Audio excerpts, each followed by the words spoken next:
कहते कहते दुआ जैसे तैसे करके अपनी जगह से खड़ी होकर धीरे कदमों से सीढ़ियां चढ़ते हुए 3rd फ्लोर पर चली जाती है। उसे पहले से ही पता था कि गुरु का कमरा कौन सा है। वह जैसे ही कमरे के अंदर आती हैं तो पूरा कमरा अंधेरा ही अंधेरा था। दुआ जैसे ही लाइट ऑन करती है तो सामने गुरु सोफे पर बैठा हुआ नजर आता है, जिसे देखकर दुआ की हालत खराब होती है, क्योंकि समय गुरु ने सिर्फ अपने शरीर पर एक वाइट कलर का टॉवल ही लपेटा हुआ था और उसकी आंखें कुछ अजीब तरह से दुआ को देख रही थी। दुआ गुरु के ऐसे देकर अपने लहंगे को अपनी मुट्ठी में भरकर जैसे तैसे करके अपने गले से आवाज निकालकर, आप यहाँ ऐसे?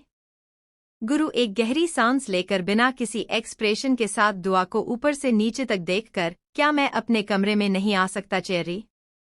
वैसे तुम्हें इतनी देर कैसे हो गई? तुम तो जानती हो ना आज हमारी क्या है। कहते कहते गुरु अपनी जगह से खड़ा हो जाता है। वह दुआ की तरफ आने लगता है, जिससे दुआ और भी बेचैन होने लगती है। वह जैसे ही गुरु को अपनी ओर आते हुए देखती हैं तो उसे बहुत ही अजब सी बेचैनी होने लगती है।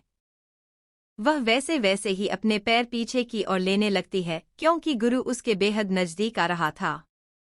पर जैसे ही हो पीछे पीछे होने लगती है कि तभी वह एक दीवार से टकरा जाती है तो उसकी सांसें मानो अटक जाती है, क्योंकि सामने गुरु सिर्फ टॉवल में उसके सामने खड़ा था, जो लूज बंधा हुआ था। अगर थोड़ी सी भी हलचल हुई तो टॉवल गिरकर नीचे जा सकता था, और ऊपर से वह टॉवल इतना छोटा था कि गुरु के थाई भी देख रहे थे, जिन्हें देखकर दुआ अपनी नजरें दूसरी ओर कर लेती है, क्योंकि दुआ के लिए यह सब बहुत ही अजीब था। वही गुरु दुआ के गर्दन में अपना चेहरा छुपा लेता है, जिससे दुआ के हाथ पैर कांपने लग जाते हैं। उसे समझ में आ जाता है कि गुरु आज उसके साथ क्या करने वाला है। वह बेहद नर्वस फील कर रही थी और कहीं ना कहीं वह डर भी तो रही थी। दुआ अपने बॉटम लिप को बाइट करके उसे लिकिंग करने लगती है।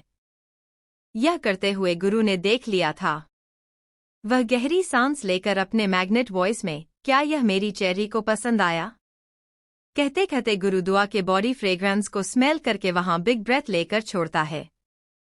पर जैसे ही गुरु के हॉट ब्रेथ को अपने गर्दन पर महसूस करते हैं तो उसकी पूरी बॉडी कांपने लगती है, क्योंकि गुरु ने अपना एक हाथ दुआ के दुपट्टे को निकालने में लगाया था और वही उसने दुआ का एक हाथ पकड़कर अपने 6 आप्स पर आकर उसे सहलाने लगा था, जिससे दुआ अपनी आंखें कस के बंद कर लेती है। वही गुरु दुआ को इस टफ सिचुएशन में देखकर स्मर्क करने लगता है। वह बिना देर किए दुआ के लहंगे की नोट खोल देता है, जिससे दुआ कर लेगा नीचे गिर जाता है। वही यह महसूस करके दुआ करके अपने हाथों की मुठियां बना लेती है, क्योंकि ऐसी सिचुएशन में तो वह बहुत बार आ चुकी थी। पर आप उससे डर लग रहा था, उसकी धड़कन बढ़ रही थी। वही गुरु ने अब तक दुआ के सारे कपड़े उसके गहने को निकाल दिया था। वह अपनी गोद में उठाए उसे सोफे पर ले जाकर उसको अपनी लैप पर बैठाकर उसकी हिप को सहलते हुए, क्या मेरी चेरी को मेरे पास आने से अनकंफर्टेबल फीलिंग आती है? Tell me. गुरु के ऐसे करने से दुआ की पूरी बॉडी शिवर करने लगती है। उसके हाथ गुरु के कंधे पर चले जाते हैं।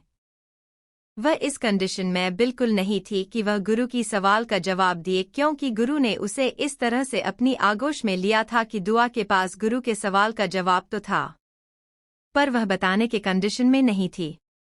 वही गुरु अच्छे से देख पा रहा था दुआ को।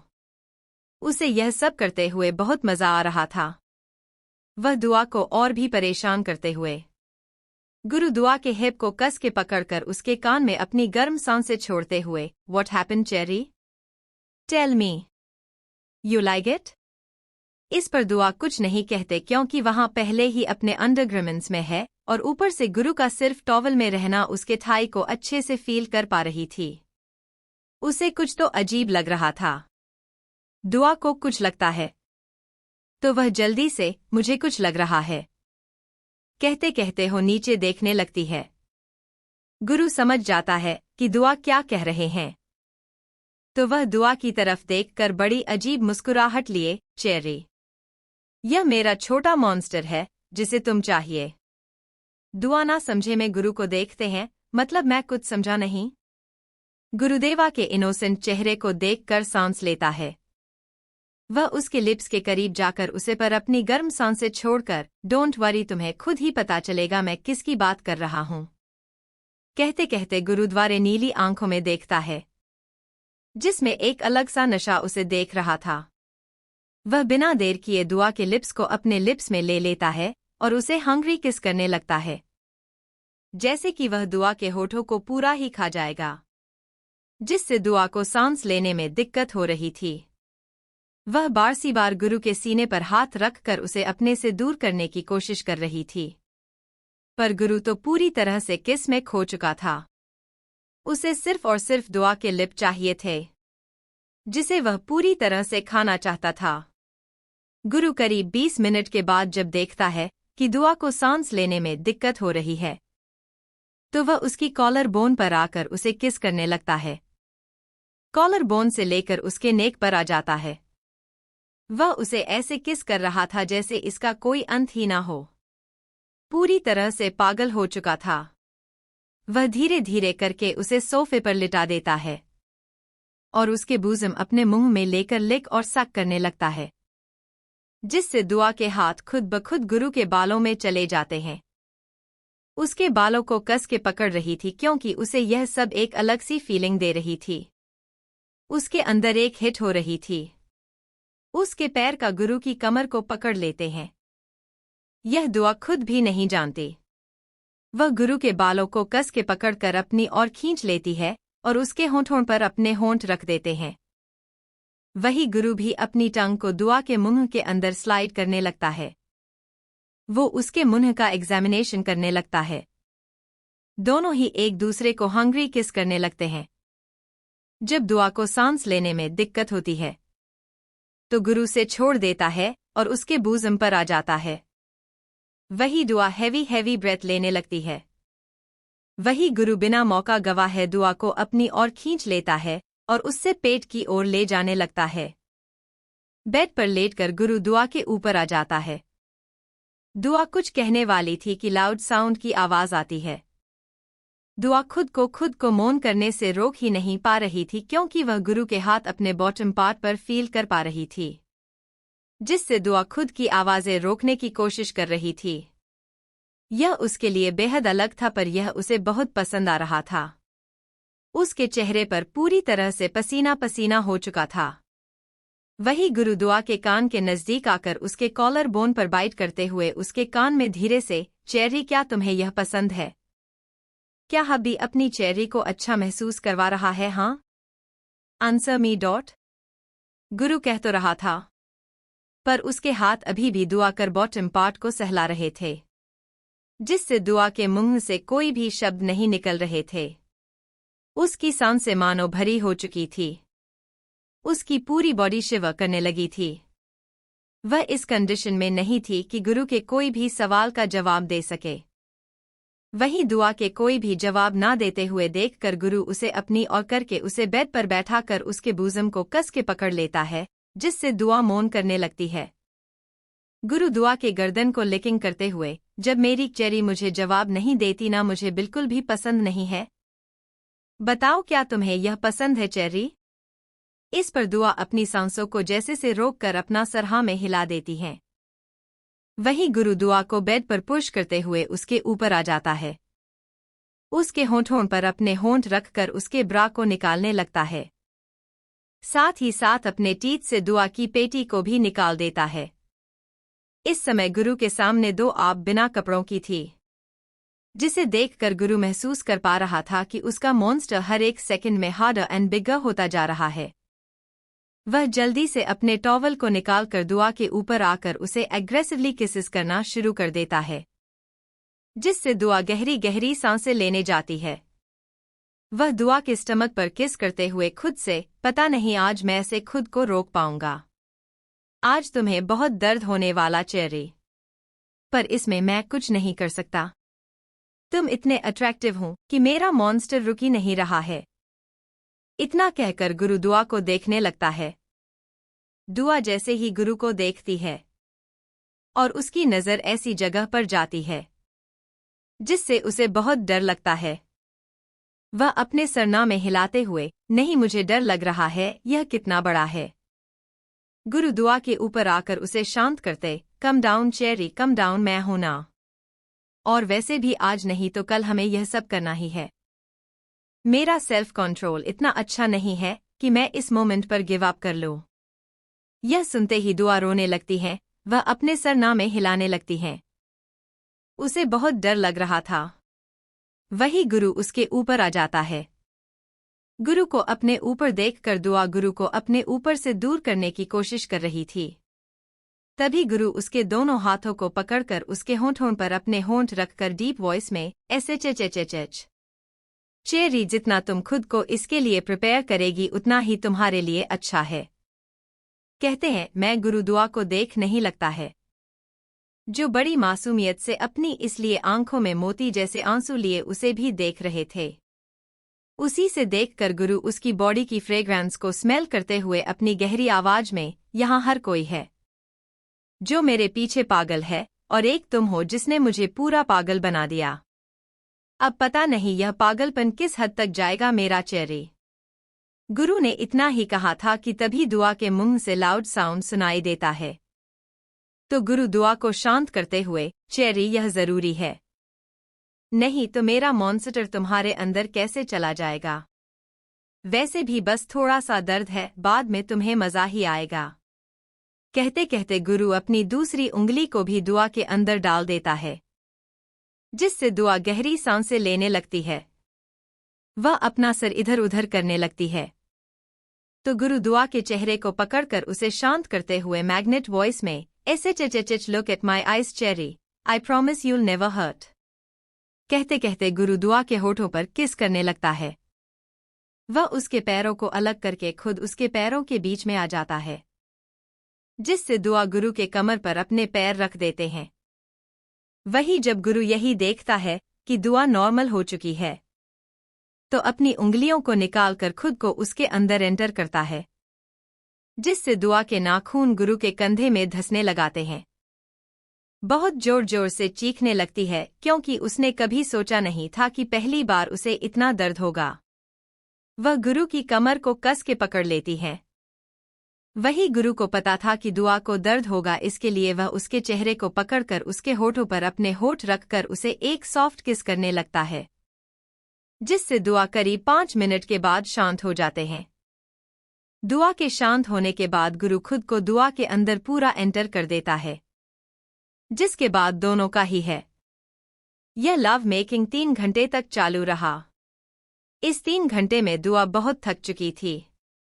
गुरु के इतने सारे पोजीशन थे कि दुआ की हालत पूरी तरह से खराब हो चुकी थी। करीब 3 बजे जब दुआ को गुरु ने छोड़ा तब जाकर दुआ खुद को रिलीफ फील कर रहे थे। वही गुरु जब दुआ को देखता है तो उसके चेहरे पर एक मुस्कुराहट आ जाती है। कुछ ही देर बाद दुआ सो जाती है। गुरु एक गहरी सांस लेकर दुआ के सोने के बाद वहां से सीधा क्लोजेट रूम में चला जाता है। 3 पीस बिजनेस सूट पहनकर वो दुआ को देखकर मुस्कुराते हुए उसके माथे को चूम कर वहां से बिना दुआ को जगाए चला जाता है। वही डार्क हाउस। हर तरफ सिर्फ काले कपड़े पहने हाथ में थे और बीचों बीच 2 आदमियों को रखा हुआ था। वह दोनों आदमी और कोई नहीं, मेसो और नेक है, जिसे भूरा ने डार्क हाउस, जो कि गुरु का सबसे खास मर्डर एस प्लेस है, जहां पर उन्हें ही लाता है जो उसके लिए सबसे खास हो। वही गुरु किलिंग वाइब के साथ डार्क हाउस में आता है। वही गुरु को आते देखकर वहां पर जो इटालियन माफिया मौजूद थे वह सभी अपना सर झुका लेते हैं, क्योंकि सभी को पता था कि गुरु कौन है। वही गुरु वहां पर रखी किंग चेयर एक के ऊपर दूसरा पैर डाले हाथों में लाइटर को जलाए उसे अजीब तरह से देखते हुए, आज कोई आने वाला है क्या, शुरू करो। गुरु की बात सुनकर वहां मौजूद सभी लोग समझ जाते हैं कि गुरु क्या कहना चाहता है। तो इसी वजह से सभी मेसो के कंपनी पार्टनर पेपर और प्रॉपर्टीज एक्ट, जो भी मेसो रिलेटेड डॉक्यूमेंट्स उन सभी के पास थे, वह सभी गुरु के सामने लाकर उनमें से एक अपनी शांत आवाज में, आज से यह सारी कंपनी प्रॉपर्टी यहां तक कि आइलैंड शेयर सारे आपके हैं VIP। गुरु उन सारे डॉक्यूमेंट्स का एक नज़र देखकर सामने बैठे मेसो को देखकर बड़ी अजीब सी मुस्कुराहट लिए, जिस रुतबे में तुम इतना नाच रहा था, जिसके लिए तुझे बहुत घमंड था। देखो आज वह सारा मेरे पास है, मेरे कदमों में है। तो तेरी हिम्मत कैसे हुई कि मेरी क्वीन पर अपनी गंदी नज़र डालने की? तुमने क्या सोचा मुझे पता नहीं चलेगा कि तुम उसे अपनी क्या बनाना चाहता है? समझ में आ रहा है कि तुम्हें उसके बारे में पता होकर भी तुम यह सोच भी कैसे सकता है। गुरु की बात सुनकर माशो की हालत खराब हो चुकी थी। उसे समझ में नहीं आ रहा था कि वह बोले क्या। तभी गुरु अपनी जगह से खड़ा होकर डार्क फेस जिसे देखकर किसी की भी रूह तक कांप उठे, और वही हाल मेसो और नेक का था। नेक अपने गले से जैसे तैसे आवाज निकालकर वी आई पी देखिए, इसमें मेरी कोई गलती नहीं थी। मेरे बॉस ने जैसे कहा था वैसे ही मैंने किया था। मैं तो इस सब में था ही नहीं। तो प्लीज आप मुझे छोड़ दीजिए। मैं कभी भी यहाँ पर क्या मैं ऐसी जगह चला जाऊंगा जहाँ पर आपको कभी मेरा ही शक्ल देखने को नहीं मिलेगी। गुरु नेक की बात सुनकर जोर जोर से हंसते हुए, अच्छा तुमने कहा और मैंने मान लिया। तुम लोग को मेरे बारे में कुछ नहीं पता है क्या? मुझे तुम लोगों के बारे में कुछ पता नहीं है। तो सुनो, हर किसी की कुंडली मेरे पास पहले से ही मौजूद होती है। तेरे बॉस ने इस्तेमाल की हुई चीजें तू इस्तेमाल करता है। सही कहा ना मैंने? चाहे वह कुछ भी हो, और तू मेरी क्वीन पर अपनी कैसे नजर नहीं डाल सकता था? तुझे क्या लगता है इस इलीगल बिजनेस जिसे तुम माफिया अंडरवर्ल्ड जो कहते हैं, वह कोई भी राज कर सकता है उस पर? अगर ऐसा होता तो तुम्हारा यह बॉस नहीं कर लेता। वी आई पी ऐसी ही इस जगह पर नहीं आया है। पूरे 20 साल उसने इस जगह को दिए हैं, और आज तक कोई भी इस जगह से उसे हटाया या नहीं सकता। उसकी जगह सिर्फ एक ही ले सकता है, और वह है उसका ही अंश। वैसे भी किसी में इतना दम भी नहीं है कि मेरा बाल भी बांका कर सके। और सोच लिया कि मेरी क्वीन को अपने डॉट कहते कहते गुरु अपना हाथ आगे कर लेता है, तो भूरा उसका इशारा समझकर उसे एक स्वॉर्ड उसके हाथ में दे देता है, जिससे गुरु लेकर नेक दोनों हाथों को काटकर उसे सामने की ओर फेंक देता है। और यही हाल वह माशो भी कर देता है। दोनों के हाथ को काटकर सामने की ओर से पेट्रोल का डब्बा लेकर उन दोनों के ही हाथ में डाल देता है, जिससे वह दोनों थर-थर कांपने लगते हैं। वह चीखने लगते हैं, चिल्लाने लगते हैं, क्योंकि उनके सामने है। उनका हाथ जल रहा था। यह नजारा इतना भयानक था कि वहां मौजूद हर एक शख्स की रूह तक कांप उठी थी।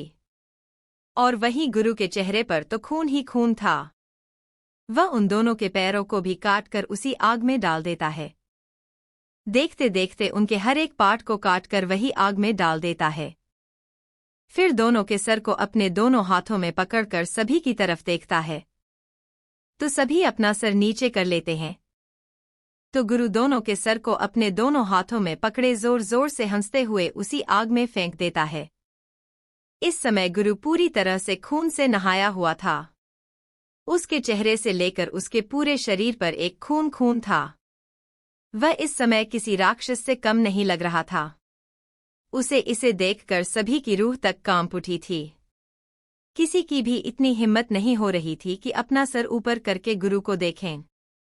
वही गुरु सभी को देख रहा था, सभी को ऐसे डरते हुए देखकर अपनी जलती हुई आंखों से सर्द आवाज में, जो करना है करो, पर मेरे रास्ते में मत आओ। यह सिर्फ एक ट्रेलर था।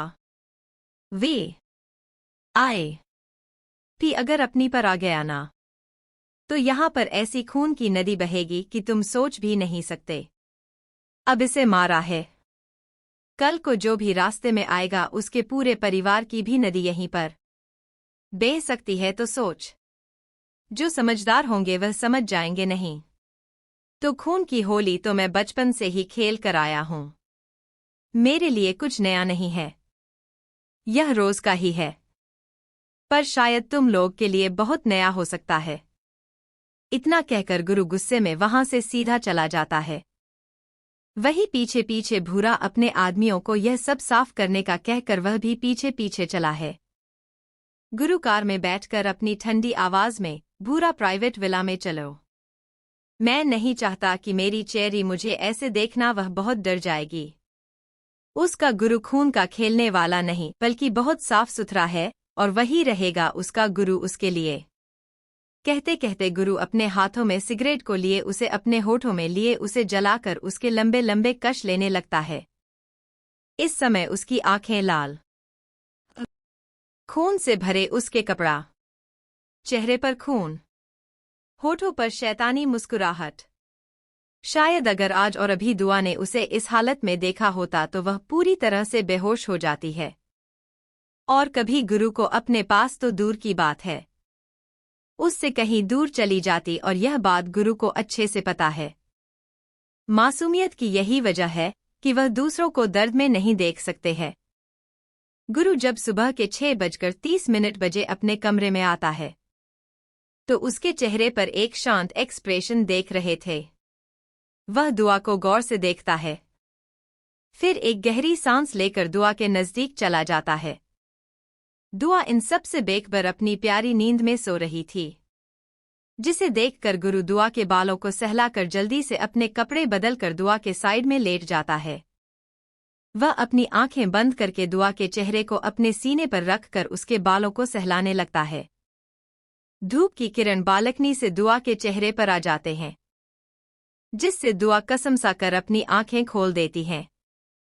वह जैसे ही अपनी आंखें खोलती हैं तो गुरु को देखकर एक पल के लिए पूरी तरह से हैरान हो जाती हैं।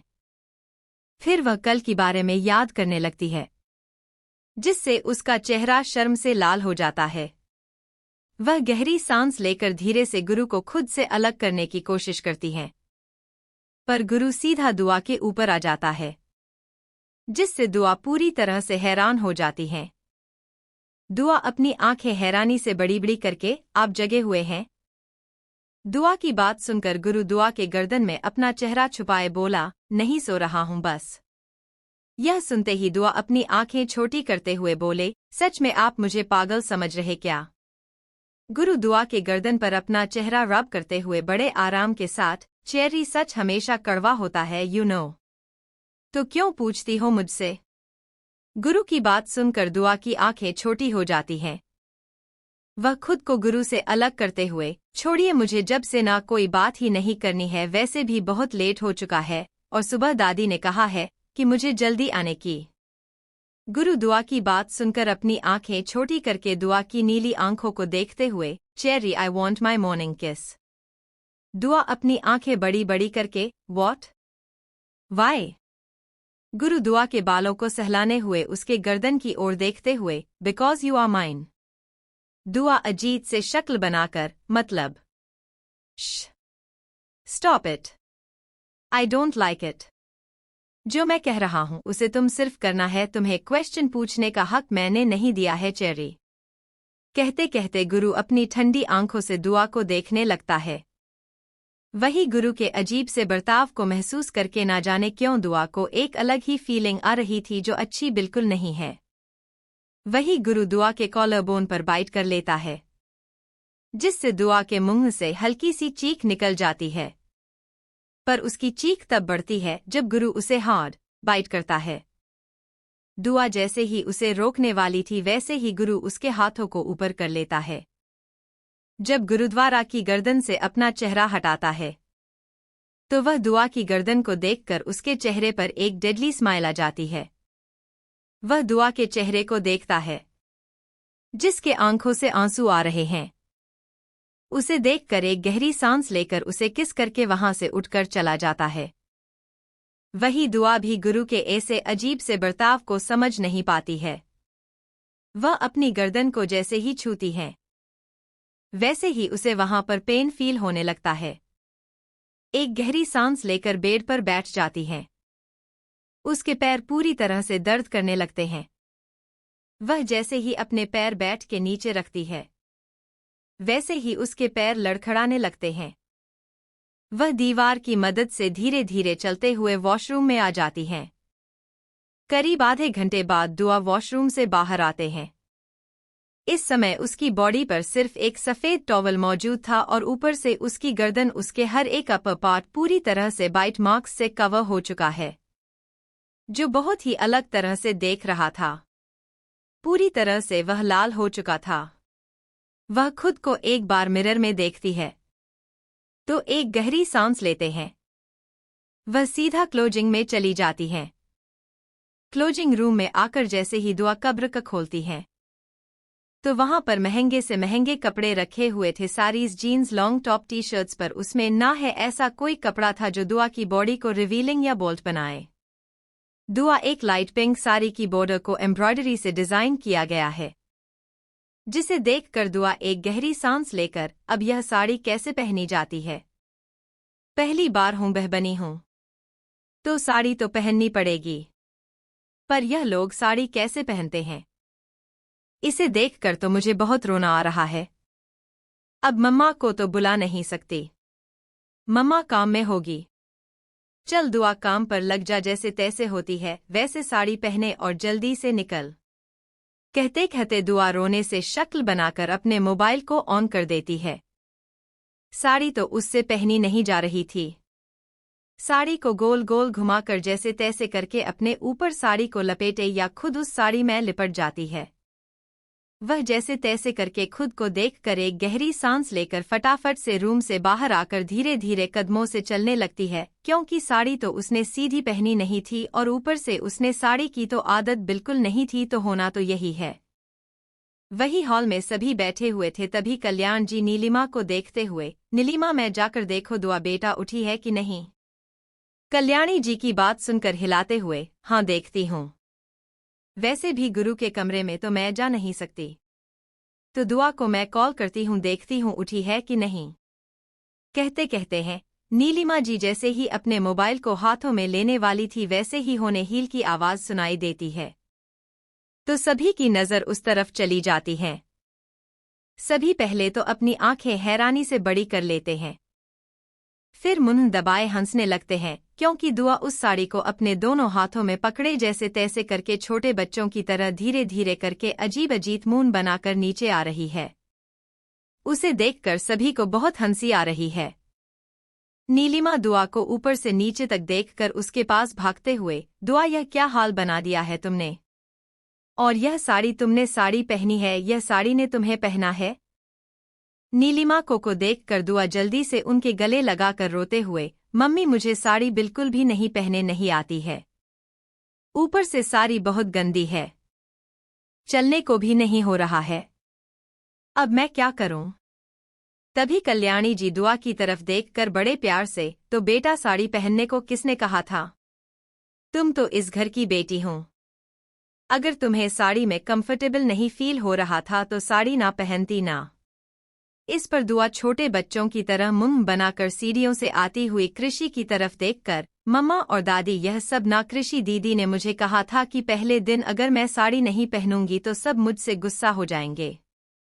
कृषि भागते हुए सीढ़ियों से नीचे आते हुए दुआ को अपनी आंखें छोटी करके, तो मैंने यह भी कहा था ना तो किसी की मदद भी ले सकती है, और साड़ी पहनने के लिए इसलिए कहा क्योंकि घर में हर कोई साड़ी पहनता है।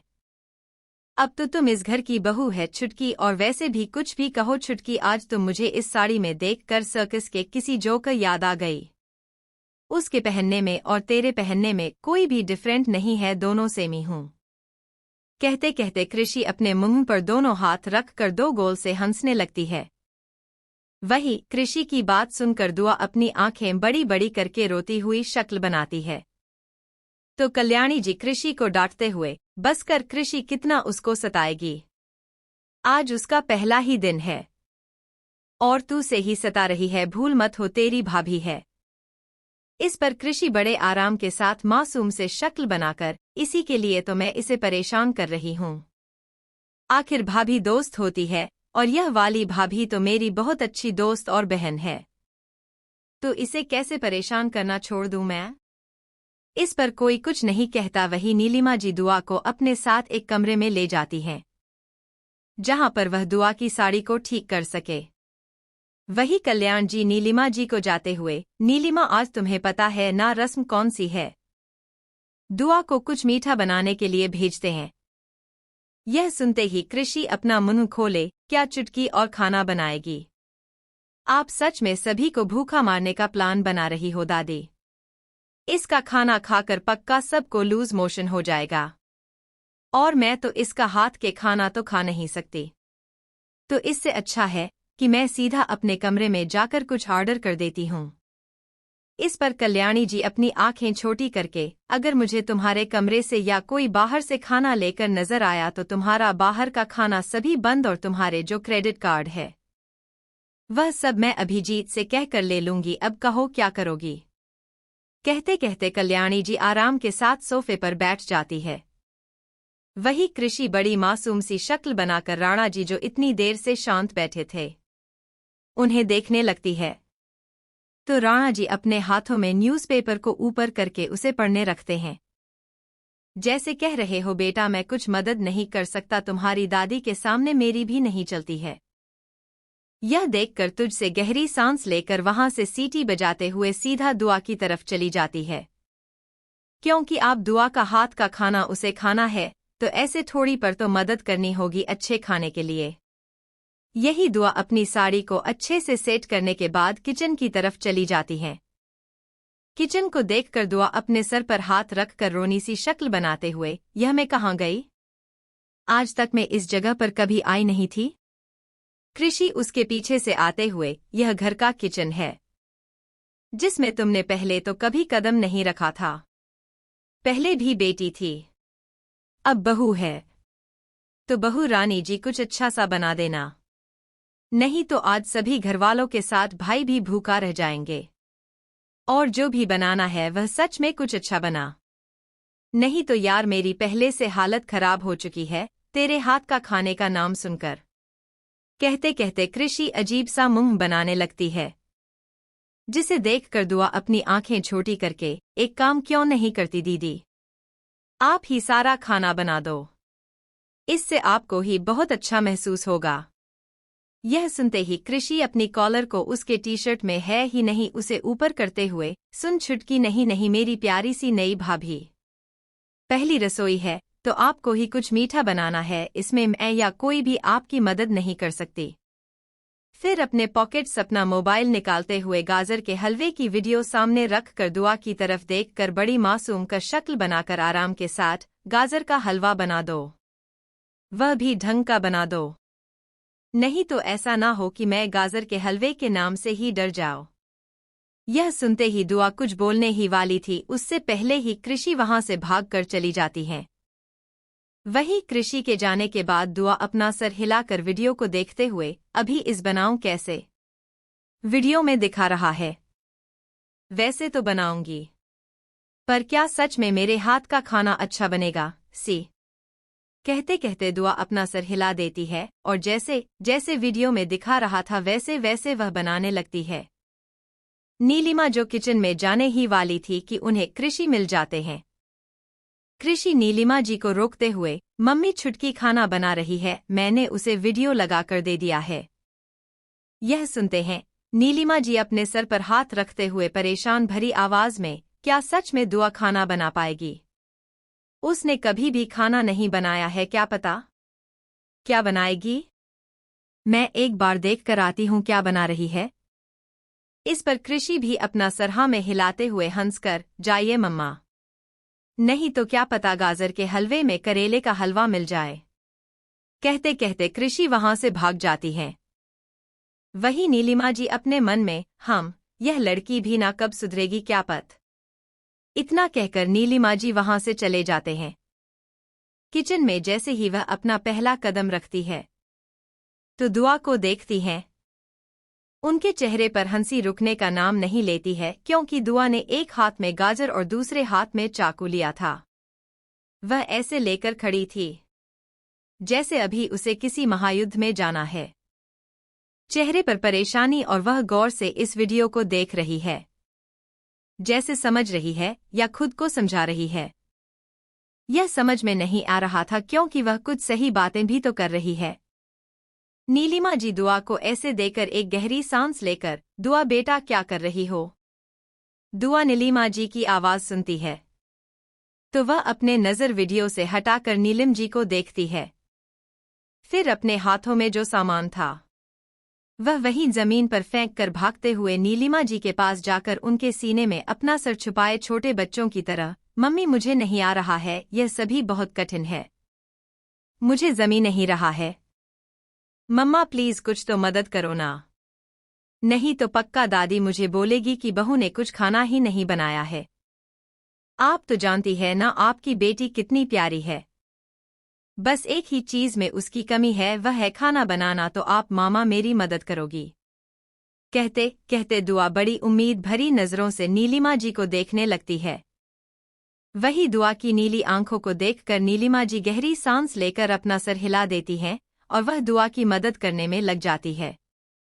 वह दुआ को बता रही थी क्योंकि यह रस्म है कि जो भी खाना बनाना है वह बहू ही बनेगी, और यह रस्म राणा परिवार में बहुत पहले से है, इसके बारे में नीलिमा जी को पता है।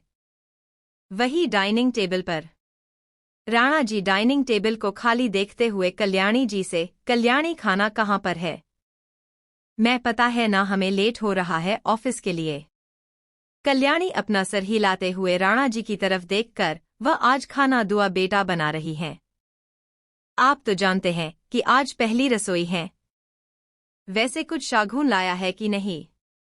कहते कहते कल्याण जी राणा जी को देखती है तो राणा जी अपना सर हाँ हिलाते हुए, हमें पता है कल्याणी यह रस्म के बारे में, और इसके लिए हमने दुआ और गुरु को स्विट्जरलैंड हनीमून के लिए भेजने का प्लान बनाया है। तब तो गुरु भी आ जाता है। वह राणा जी की बात सुनकर अपनी चेयर पर बैठे हुए, क्या बात है दादाजी, आप तो बड़े प्यार करने लगे अपने पोते से। इतना प्यार है या आपको परपोते को देखने की जल्दबाजी है?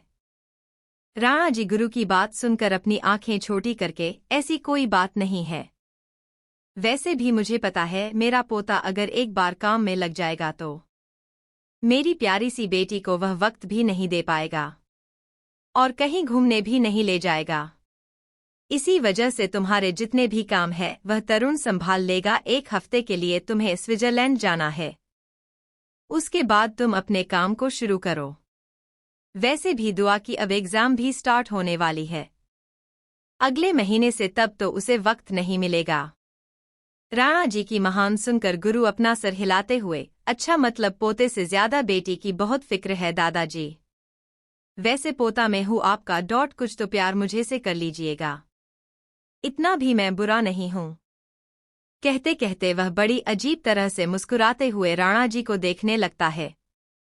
राणा जी अपना सर हिलाते हुए गुरु को देखकर अपने मन में, हाँ सही कहा, तुम बुरे कहाँ हो, बुरे से भी बुरे हो तुम, यह बुरा शब्द भी तुम्हारे लिए कम पड़ जाएगा गुरु। कहते कहते राणा जी गुरु को अपनी शांत आंखों से देखने लगे। वही गुरु राणा जी की बात को समझते हुए मुस्कुराकर, सही कहा अपने दादाजी, आखिर आप अपने पोते को थोड़ा बहुत तो जाने लगे हैं। राणा जी गुरु की बात सुनकर कुछ नहीं कहते, तब भी उन्हें किचन से पायलों की आवाज सुनाई देती है। जहां गुरु की धड़कनें बढ़ने लगती है, उसकी आंखें बंद हो जाती। वही सभी उस ओर देखने लगते हैं। दुआ अपने कमर पर अपने पल्लू को बांधे खाने की प्लेट हाथों में लिए उनकी ओर आ रही थी। वही गुरु जब दुआ की फ्रेग्रेंस को स्मेल करता है तो उसके चेहरे पर एक अजीब सी मुस्कुराहट आ जाती है। वह अपनी आंखें खोलकर दुआ को देखता है। उसकी नजर तो दुआ की पतली कमर पर चली जाती है, जो साड़ी में साफ साफ दिख रही थी। वह बार बार अपनी नजरें हटाने की कोशिश कर रहा था, पर दुआ सबको खाना परोसने में लगी हुई थी, जिससे वह पल्लू ऊपर की ओर खिसक रहा था, जिससे उसकी कमर साफ साफ दिख रही है। गुड एक गहरी सांस लेकर अपने मन में, चाहे तुम कुछ भी पहनो, कैसी भी रहूं, पर सेड्यूस मुझे करती हूं। That's not fair cherry, it is very big problem for you. आखिर चेरी गुरु का पागलपन बन ही गई तुम, पता नहीं मेरा पागलपन तुम्हें क्या दिखाएगा। कहते कहते गुरु खाना खाते हुए दुआ को देखने लगता है कि तभी कल्याणी थी दुआ से, दुआ बेटा तुम गुरु को गाजर का हलवा दे दो।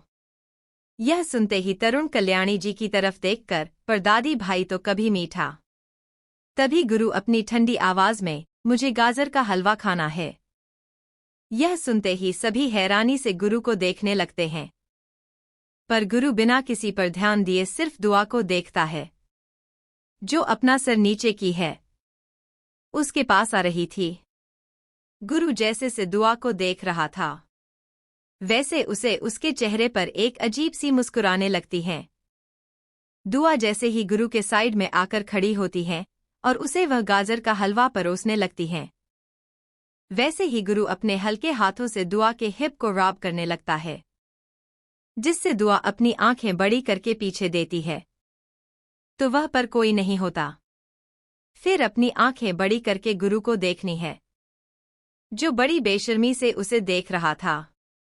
इसी वजह से दुआ जल्दी से गुरु से थोड़ी दूर पर खड़ी हो जाती है। यह देखकर गुरु अपनी आंखें छोटी कर लेता है। वही सभी खाना खा रहे थे कि कल्याणी जी, गुरु एक काम करो, दुआ को तुम शॉपिंग के लिए अपने मॉल में ले जाओ।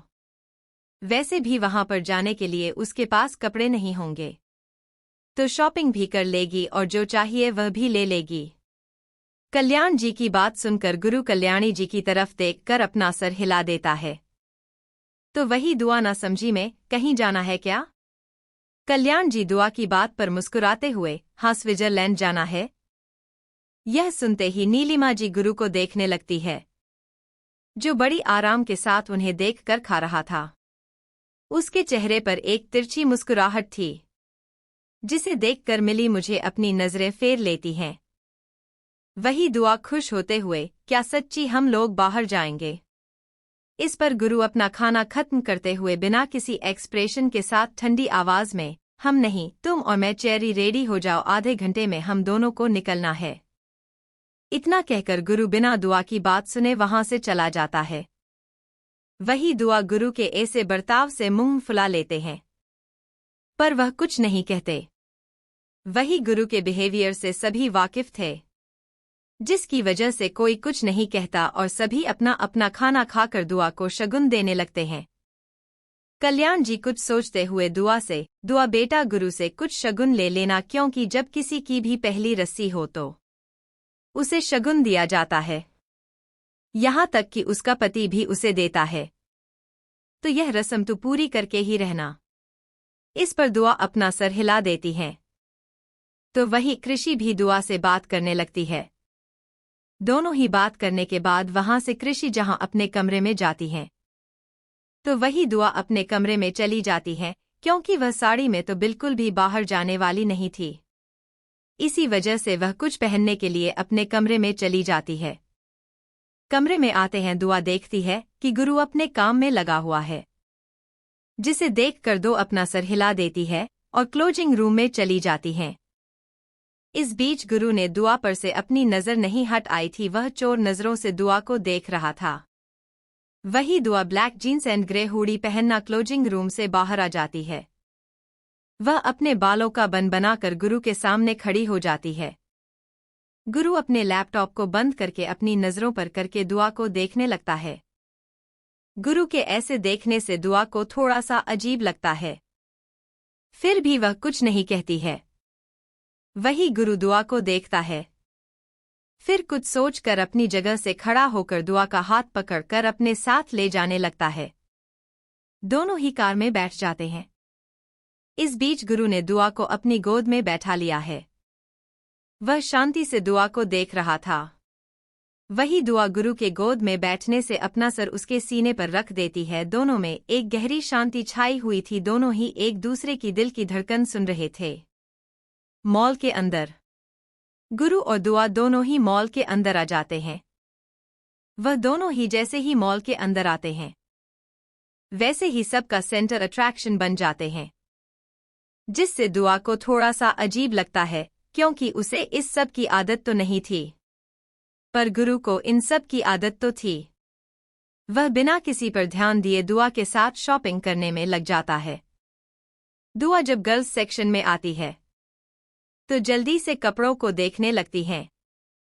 वह एक पिंक कलर के टॉप को निकालते हुए गुरु के सामने कर, यह कैसा है, यह ले लूं? सी। गुरु टॉप को देखता है, जिसके हाथ ही नहीं थे, मतलब वह विदाउट शोल्डर क्रॉप टॉप है। जिसे देखकर गुरु उसके नजदीक आकर उस टी शर्ट को वहीं पर फेंक कर खुद 2-3 टी शर्ट को अपने हाथों में लिए दुआ की तरफ बढ़ाते हुए take it and show me. इतना कहकर गुरु बिना किसी एक्सप्रेशन के साथ दुआ की नीली आंखों में देखने लगता है।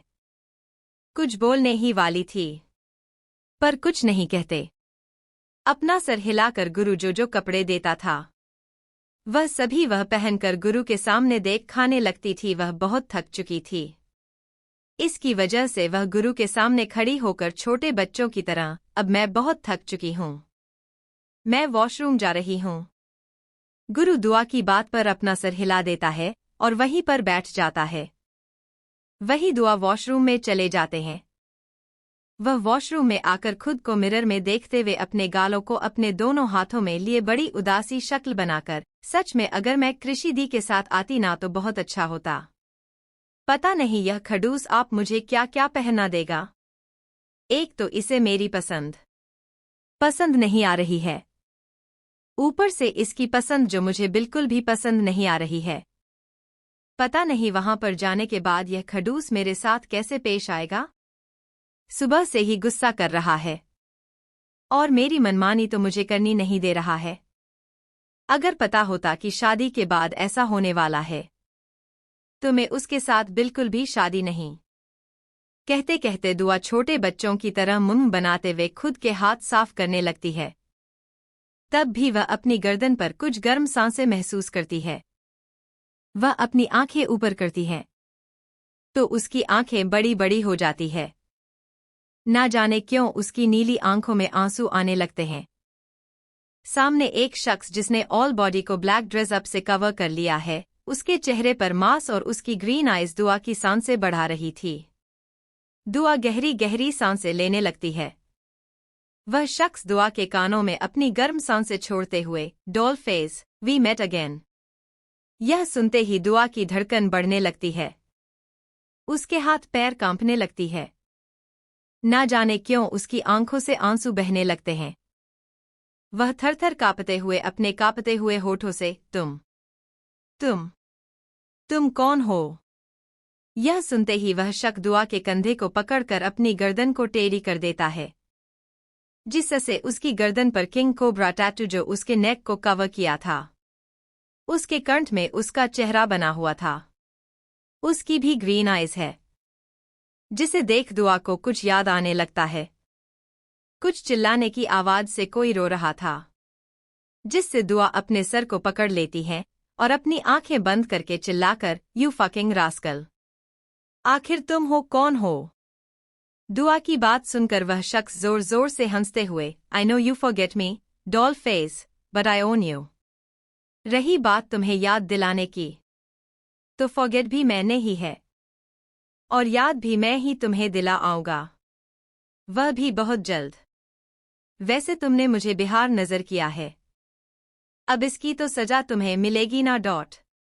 बस कुछ वक्त उसके बाद तुम्हें मैं सजा दूंगा जिससे तुम। तभी दुआ जोर से चिल्लाकर बेहोश होने लगती है। उसे पैनिक अटैक आने लगते हैं, जिससे उसकी बॉडी थरथर कांपने लगती है। उसके आंखों से आंसू आ रहे थे। इस समय उसकी आंखें जरूर बनती वह बेहोश थी, पर उसकी आंखों के आंसू रुक नहीं रहे थे। वही वह शख्स अपने बालों को उंगली से गोल गोल घुमाते हुए दुआ के चेहरे को देखकर मुस्कुराकर अपनी गर्दन टेढ़ी करके meet you soon doll face, इतना कहकर वह अपनी बालों को गोल गोल घुमाते हुए वहां से चला जाता है। वही गुरु जो कब से दुआ कर इंतजार कर रहा था। जब दुआ उसे आते हुए नहीं नजर आती है तो वह किसी को दुआ के पीछे भेज देता है। वह शख्स भागते हुए गुरु के पास आकर हड़बड़ाकर बॉस मैडम वॉशरूम में बेहोश हो चुकी है। यह सुनते ही गुरु वहां से भागते हुए वॉशरूम की तरफ बढ़ जाता है। वह वॉशरूम में आकर देखता है तो दुआ बेहोश फर्श पर लेटी हुई है। उसकी आंखों से आंसू आ रहे थे, उसकी बॉडी कांप रही थी। यह देखकर गुरु पूरी तरह से हैरान हो जाता है। वह दुआ के पास आकर उसके गालों को थपथपाते हुए चेरी हुआ है, वेक अप चेरी, कहते हुए गुरु दुआ के गालों को थप पाने लगता है। इस समय गुरु पूरी तरह से डर जाता है। दुआ अपनी आंखें ही नहीं खोल रही थी, तो गुरु उसे अपनी गोद में उठाए वहां से ले जाता है। वॉशरूम से बाहर आकर गुरु उसे हड़बड़ाते हुए अपने साथ ले जा रहा था। वहीं दूर खड़ा वह शख्स जो गर्ल ब्यूटी प्रोडक्शन के सामने खड़ा होकर गुरु को दुआ को गोद में उठाकर उसे ले जाते हुए देख रहा था। उसके चेहरे पर एक अजीब सी मुस्कुराहट आ जाती है। उसकी ग्रीन आइज जो बेहद जहरीले थी वह चमकने लगती हैं। वह शख्स अपने बालों को गोल गोल घुमाते हुए बड़ी अजीब नजरों से देखकर अपनी गर्दन टेढ़ी करके, आखिर कब तक बचाओगे VIP मुझसे अपने चेरी को डोट? खेल तुमने भी बहुत खेले होंगे, पर अब इस खेल में मुझे बहुत मजा आने वाला है। गलती तुमने भी तो की है, सजा तुम्हें देखकर ही रहूंगा। आखिर मेरी चीजों पर तुमने अपना हाथ जो डाला है। So ready for your punishment।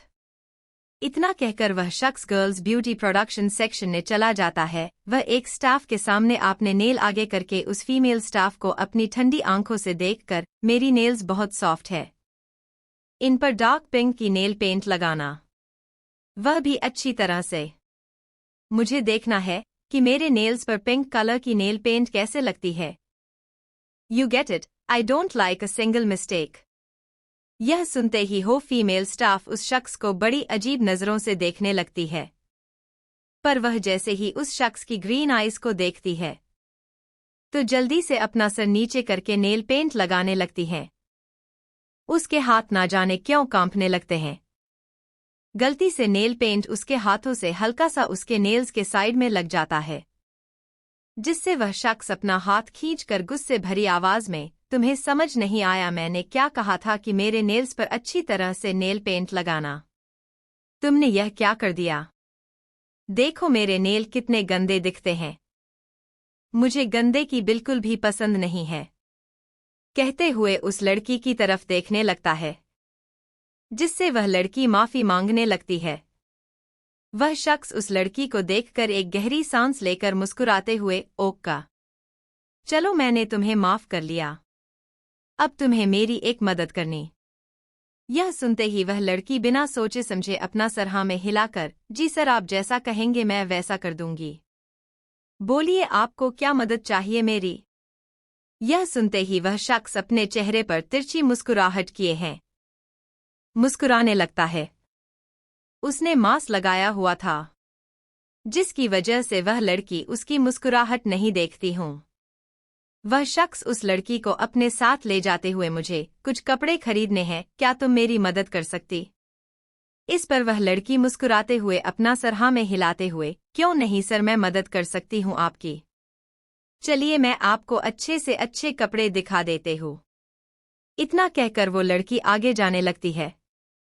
तभी वह शख्स अपने हाथों में एक सुई जैसी पिन को लेकर उसे अपनी जेब में डाल देता है और अपने दोनों हाथ अपने जेब में डाले उस लड़की के पीछे पीछे चला अपनी गर्दन टेढ़ी करके उस लड़की को ऊपर से नीचे तक देखने लगता है। तो वह एक एक जगह पर आकर रुक जाता है, वहां पर कोई नहीं था। तो वह शख्स उस लड़की का हाथ पकड़ लेता है, जिससे वह लड़की उसकी तरफ देखने लगती है। तभी वह शख्स उस लड़की के मुंह को पकड़कर उसे एक दीवार के पीछे छुपा देता है, जिससे वह लड़की कुछ बोलने ही वाली थी कि डॉट। तभी उस शख्स ने अपने हाथों में जो सुई जैसे कुछ पकड़ी हुई थी, वह उस लड़की के गर्दन के बीचों बीच डाल देता है, जिससे उसकी नस वहीं पर बंद हो जाती है, जिससे उस लड़की के मुंह से खून आने लगता है।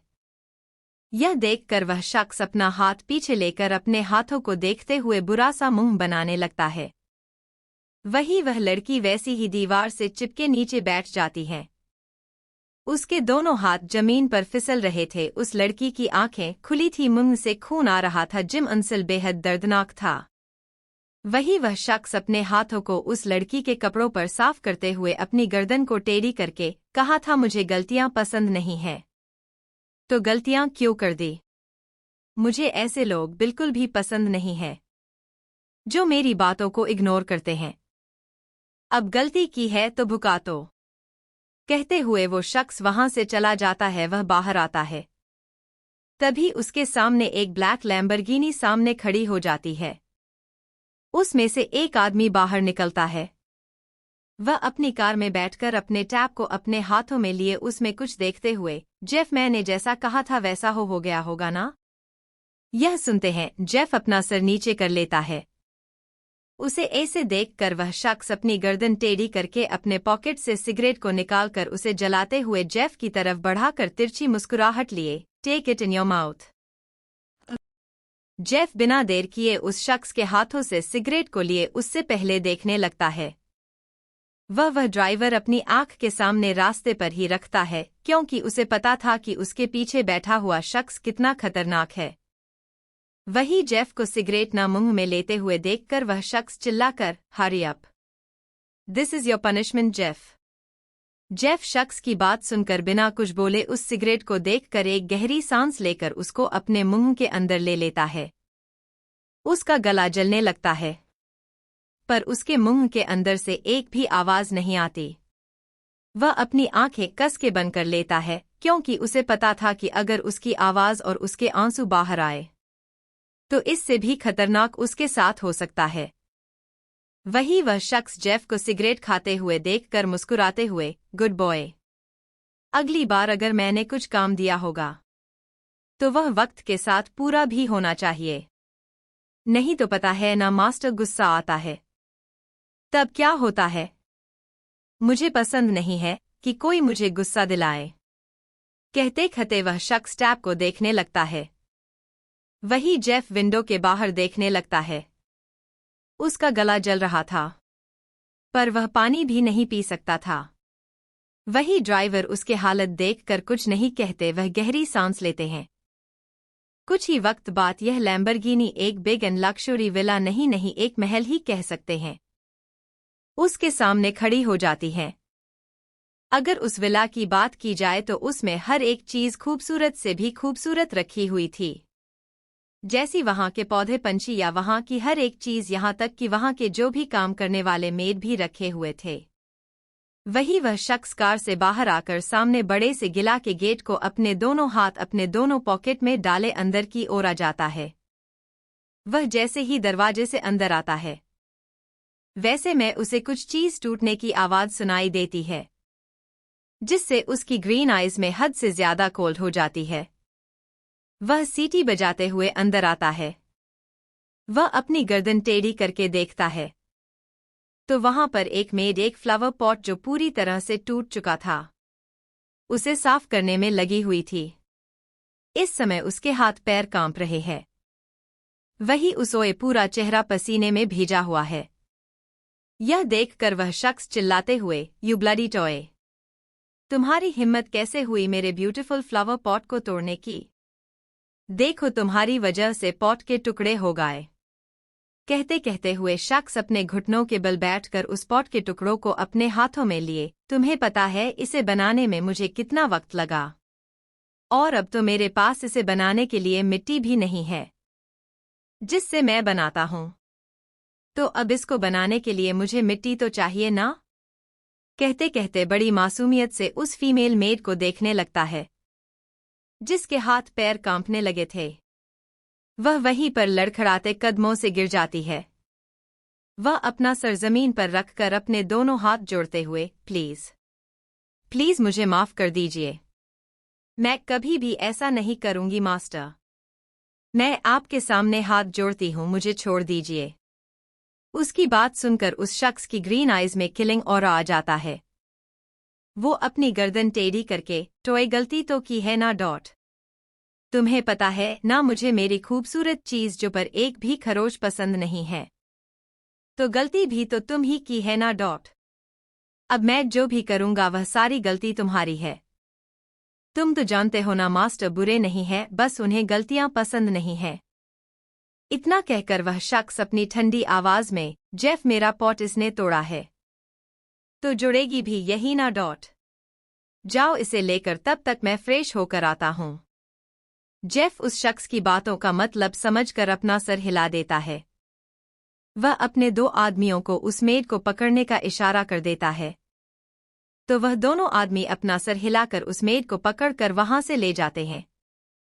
वही वह लोग एक तस्वीर के सामने खड़े होकर उस तस्वीर को साइड में कर देते हैं तो उसी की साइड की दीवार हट जाती है। तो वह दोनों उस मेड अपने साथ वहां ले जाने लगते हैं। वहीं वह मेड चिल्ला रही थी, चीख रही थी, मदद के लिए भीख मांग रही थी, पर कोई नहीं था उसकी सुनने वाला। वही वह जितने भी खड़े मेड थे वह सभी अपना सर झुका लेते हैं कि डॉट। तभी वह शख्स चिल्लाते हुए, सोनिया। जैसे ही सोनिया अपना नाम सुनती है तो वह शख्स के सामने अपना सर झुकाए खड़ी हो जाती है। वही वह शख्स सोनिया को देखकर अपनी गर्दन टेढ़ी करके, मुझे ना आज स्वीट खाना है तो मेरे लिए ना कुछ मीठा बना, वह भी तुम्हारे हाथ से, कहते हुए वो मुस्कुरा कर वहां से चला जाता है। वही उसके जाने के बाद सोनिया एक नज़र जेफ को देखती है जिसने अपना सर नीचे झुकाया था।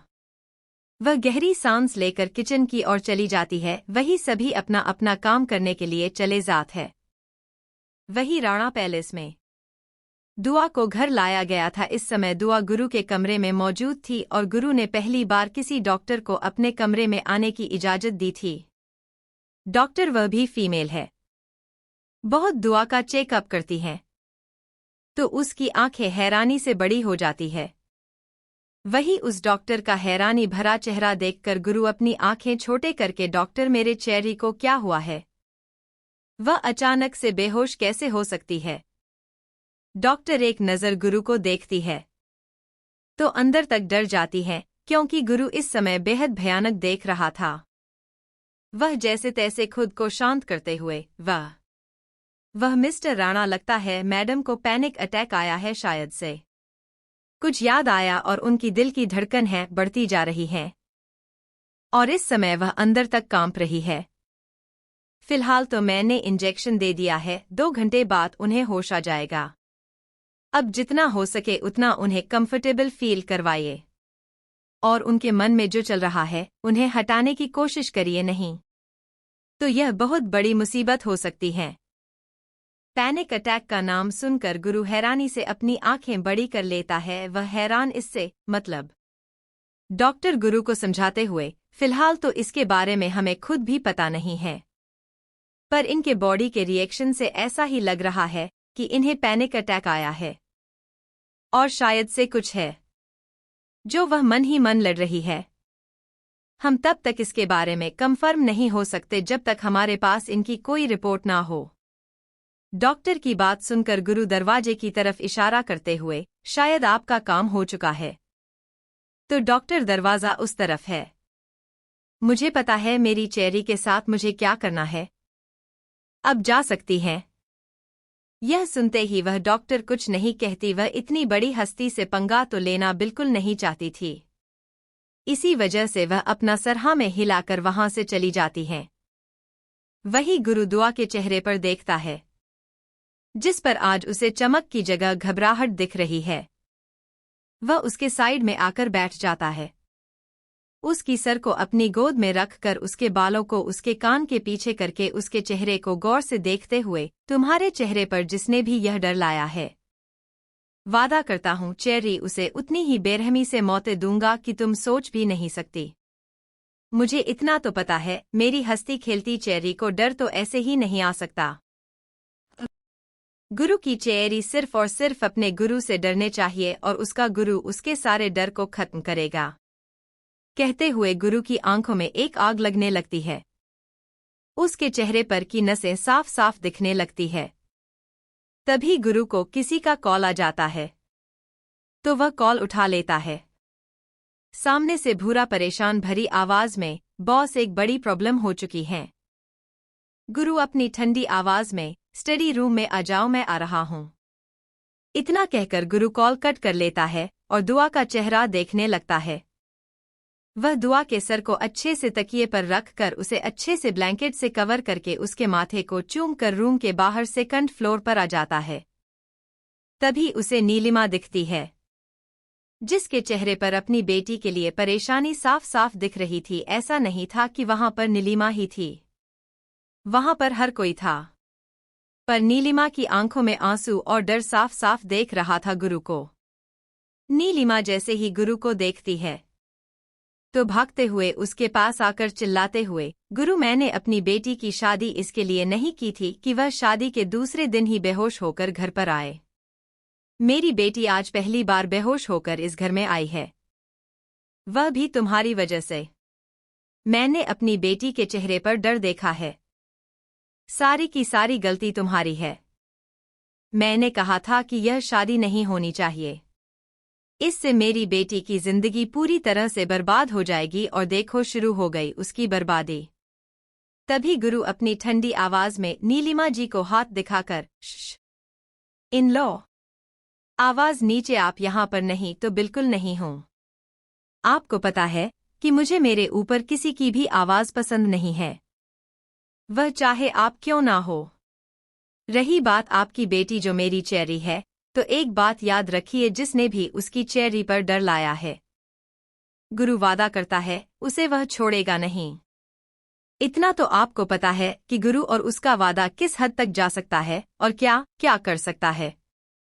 कहकर अभिजीत की तरफ देखकर शांत आवाज ने, छोटे पापा जरा अपनी बीवी को काबू में रखिए, आवाज निकलने लगी है।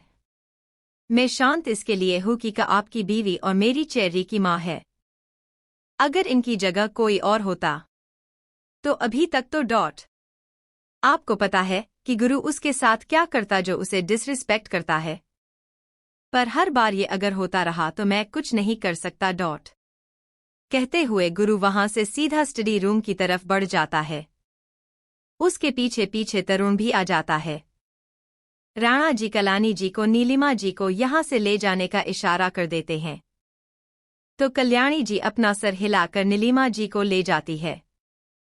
राहुल राणा जी और अभिजीत को सोचकर स्टडी रूम में ना जाकर नीचे हॉल में चले जाते हैं। आज कृषि नहीं थी, वह कॉलेज गए थे, जिसकी वजह से उसे इस बारे में कुछ पता नहीं था। वही स्टडी रूम में आकर गुरु अपनी चेयर पर जाकर बैठ जाता है। वही भूरा अपना सर झुकाए गुरु के सामने लैपटॉप ओपन कर देता है। तरुण और बुरा दोनों ही गुरु के पीछे खड़े हो जाते हैं और लैपटॉप पर वीडियो मतलब वॉशरूम के बाहर की जो सीसीटीवी कैमरा लगाया था उसकी फुटेज ऑन होती है। उस फुटेज में दुआ के जाने के बाद कोई और जाता ही नहीं है। तरुण कुछ फुटेज को देखते हुए, भाई अगर वॉशरूम में कोई गया नहीं तो भाभी बेहोश कैसे हो गई? इतना ही कहा था कि तभी गुरु की नज़र एक ब्लैक कपड़े पहने हुए शख्स पर चली जाती है। वह वीडियो को स्टॉप कर देता है। वह शांत आवाज में, शायद इसकी वजह से मेरे चेरी इस हालत में है। यह सुनते ही भूरा गौर से उस वीडियो को देखते हुए, पर बूज यह तो मैन वॉशरूम से आ रहा है और गर्ल्स वॉशरूम से मैन वॉशरूम में जाने का कोई रास्ता नहीं है। क्या आपको लगता है कि इसी की वजह से एमएम की यह हालत है? तभी भूरा को किसी का कॉल आ जाता है। वह कॉल अटेंड करता है। सामने वाले की बात सुनकर वह हैरानी से, मतलब इतने सारे सीसीटीवी कैमरे होने के बावजूद भी यह सब कैसे हो सकता है? सामने वाले की बात सुनकर भूरा गुस्से में कॉल कट कर लेता है। वह गहरी सांस लेकर गुरु की तरफ देखकर, बॉस मॉल में एक मर्डर हुआ है। हमारे फीमेल स्टाफ को किसी ने बुरी तरह से मारा है। यह सुनते ही तरुण हैरानी से, क्या मर्डर और हमारे मॉल में कौन कर सकता है? ओह माय गॉड, आखिर हो क्या रहा है? वही गुरु शांत आवाज में, वह फीमेल स्टाफ कौन है? भूरा अपना मोबाइल निकालकर उस फीमेल स्टाफ की फोटो गुरु के सामने कर देता है और खुद उस ब्यूटी सेक्शन को फुटेज चालू कर देता है। गुरु की नज़र फुटेज पर थी। वह फिर से उस शख्स को देखता है। वह भी उसी लड़की के साथ, तो वह उस वीडियो को स्टॉप कर देता है। वही तरुण उस फुटेज को देख रहा था। वह हैरानी से, कोई लड़का कैसे अपने हाथों में नेल पेंट लग सकता है? आपको नहीं भाई लग रहा है कि वह कुछ लड़कियों की तरह बिहेवियर कर रहा है? मतलब उसके चलने से और उसके बात करने पर वह जो फीमेल स्टाफ को डरी हुई लग नहीं रही है आपको? गुरु अपना सर हाँ में हिलाकर उस फीमेल स्टाफ का चेहरा गौर से देखते हुए, यही तो मैं कह रहा हूं तरुण कि यह शख्स ठीक नहीं है। पता लगाओ कि आखिर यह कौन है। मुझे इसे देखकर कुछ अच्छी वाइब नहीं आ रही है। I think that's absolutely wrong. पता नहीं पर मुझे ऐसा लग रहा है।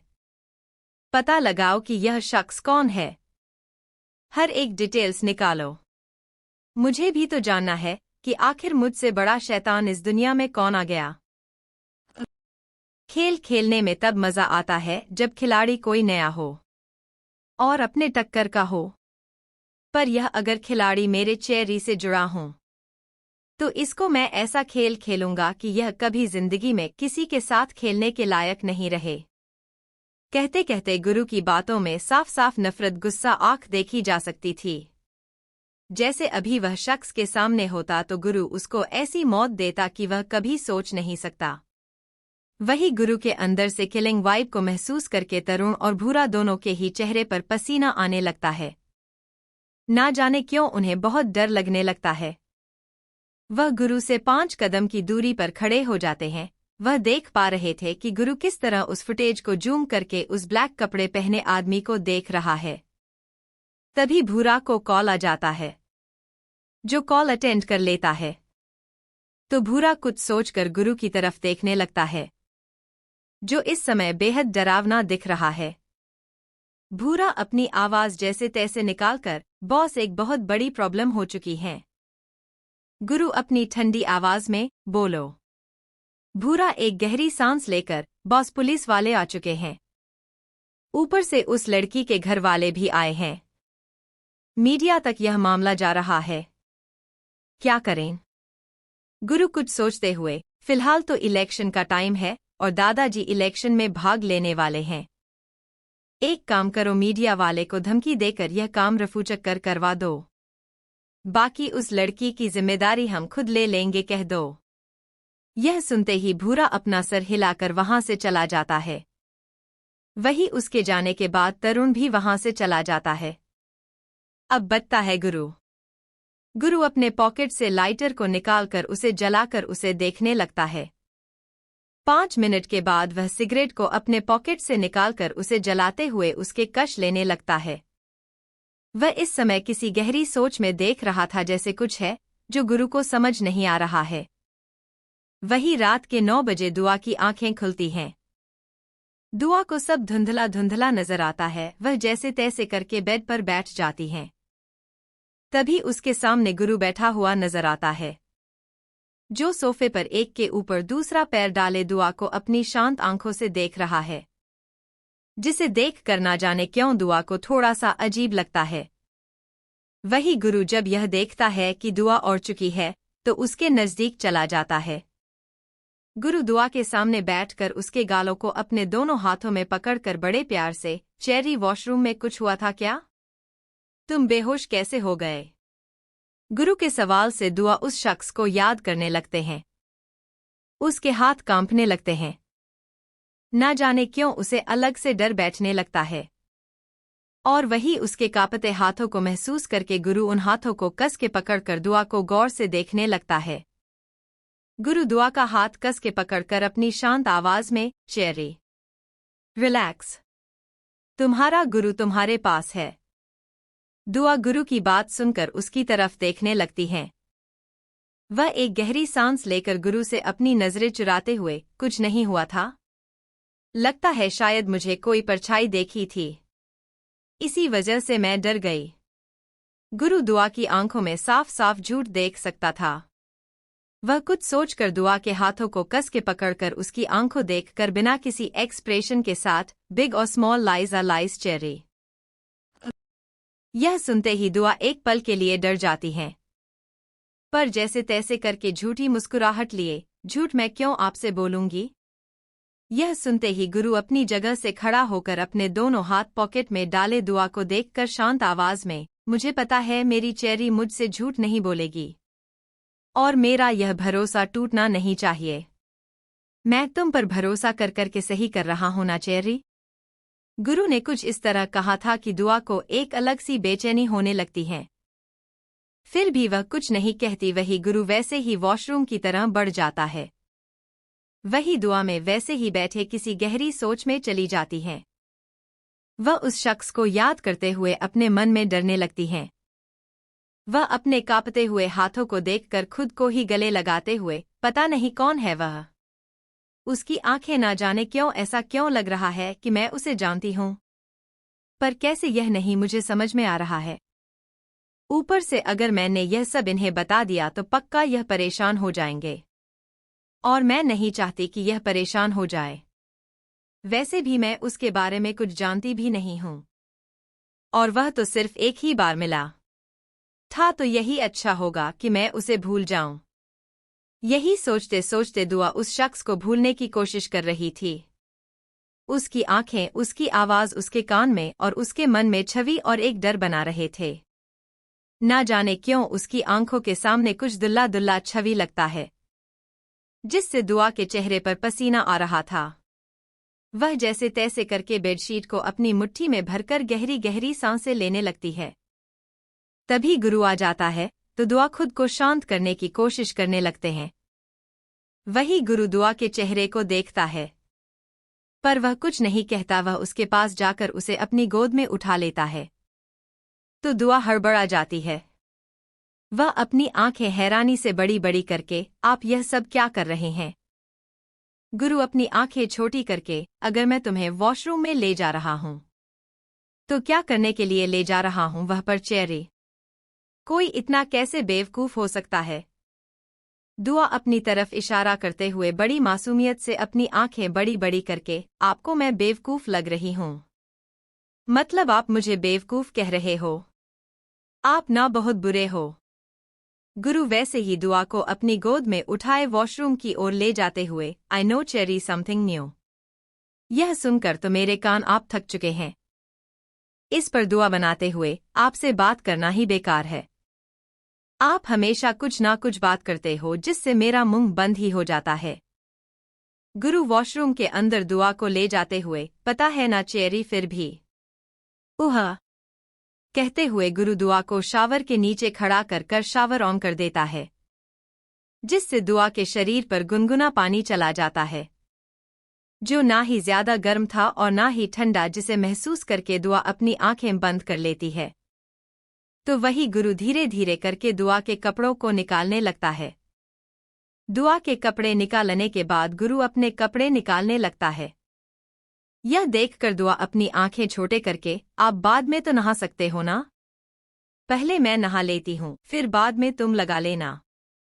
गुरु अपनी पैंट को निकालते हुए बड़ी बेशर्मी के साथ, save water, shower together, cherry ते हो मैं। गुरु अपने सारे कपड़ों को निकालकर दुआ की पीठ को अपने सीने से लगा लेता है और सावर ऑन कर देता है। वहां से साबुन को लेकर वह दुआ के बॉडी पर लगाने लगता है, जिससे दुआ अपनी आंखें बंद कर लेती हैं। वहीं गुरु उसके हर एक बॉडी पार्ट को छू रहा था, जिससे दुआ मौन करने लगती हैं।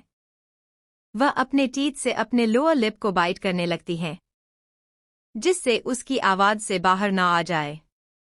पर गुरु उसके बॉटम पार्ट को छू लेता है और उसे अपनी ओर खींच लेता है, जिससे दुआ से पूरी तरह से चिपक जाती हैं और ऊपर पानी उन दोनों के शरीर के ऊपर आ जाता है, जिससे दुआ अपनी आंखें बंद कर लेती हैं। उसे कुछ महसूस होता है। दुआ करो की तरफ देखकर बड़ी मासूम सी शक्ल बनाते हुए, आपका शरीर को गर्म है, वह क्यों?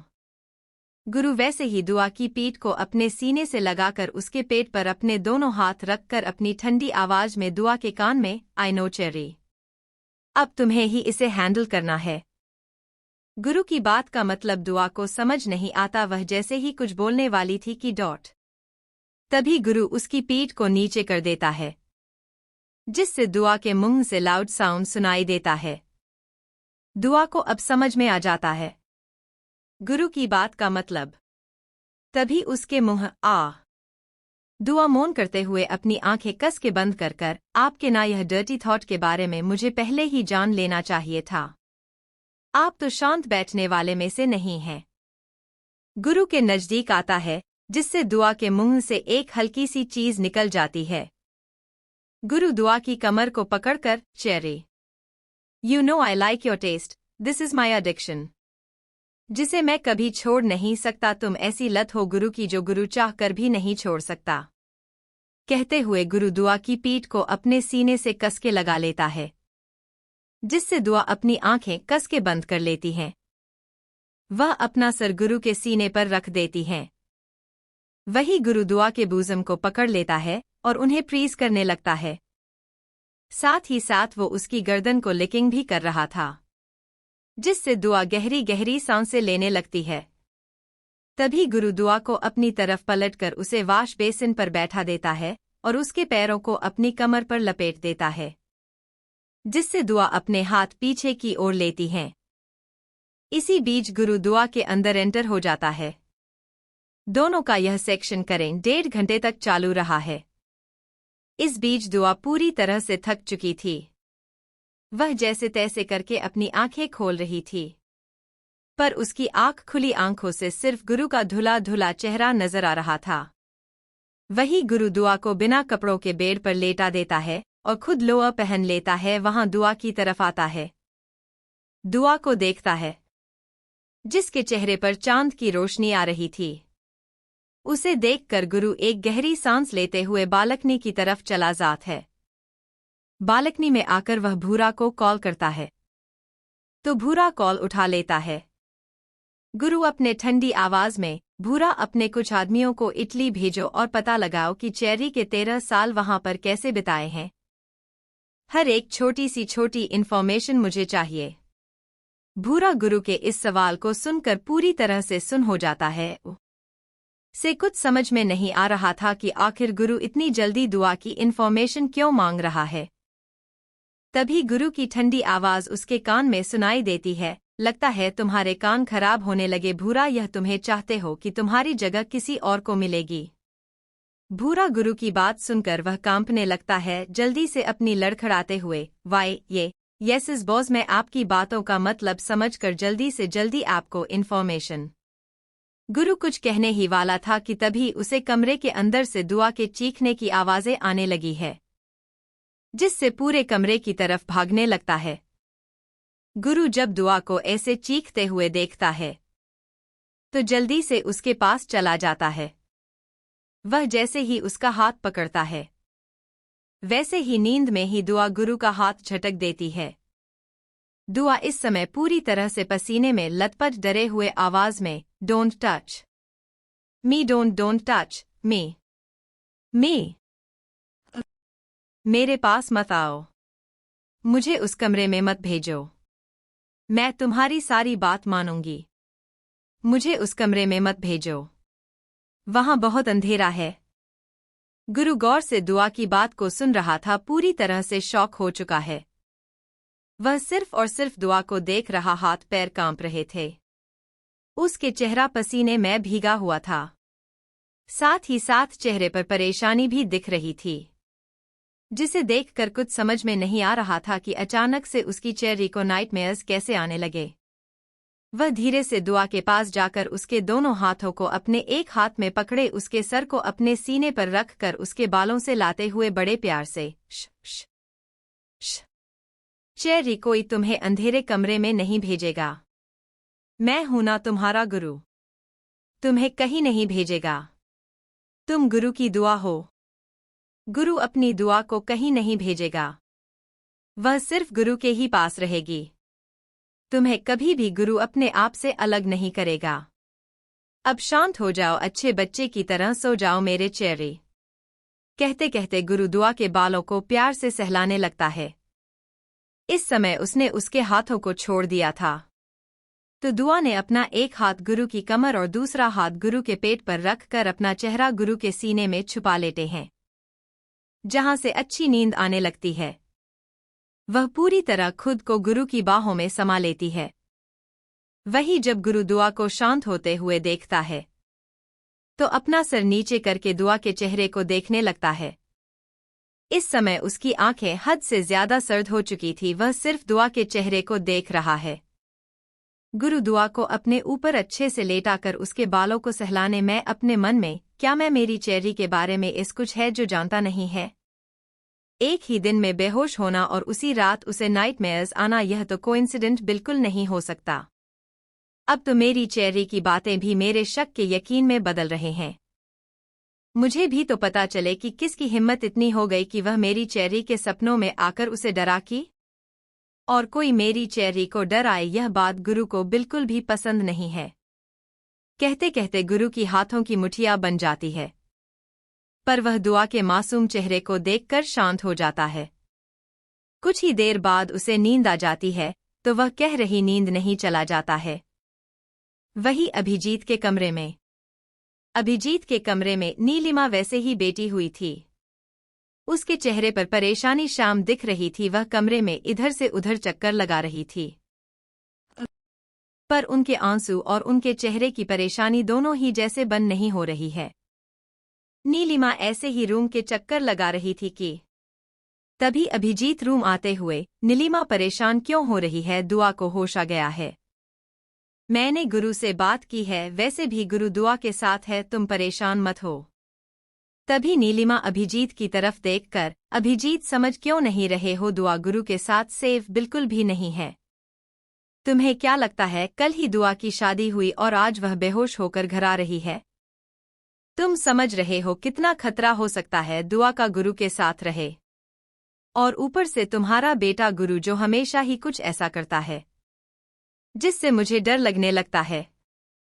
अब तो उसने मेरी बेटी को भी डराना शुरू कर दिया है।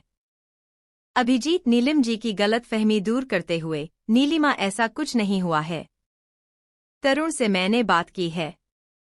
उसने कहा है दुआ वॉशरूम में बेहोश हो गई थी।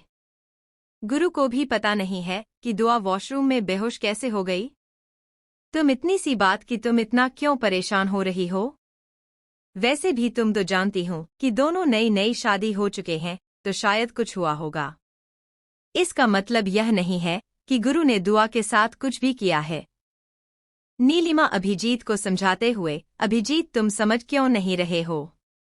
मैं मानती हूं कि दोनों के बीच में शादी हुई है, सब कुछ मानती हूं, पर दुआ मेरी बेटी है, तो मुझे उसके लिए डर नहीं लगेगा क्या? मुझे डर तो लगेगा ना। आखिर गुरु के बारे में सब कुछ जानते हुए भी मैंने अपनी बेटी को गुरु के साथ शादी करने दे दिया।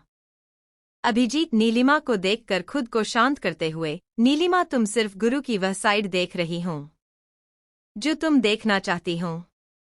तुम कभी भी गुरु की दूसरी साइड नहीं देखी हो जो दुआ के लिए है। तुमने कभी भी दुआ और गुरु को एक साथ देखा है? कैसे रहते हैं दोनों?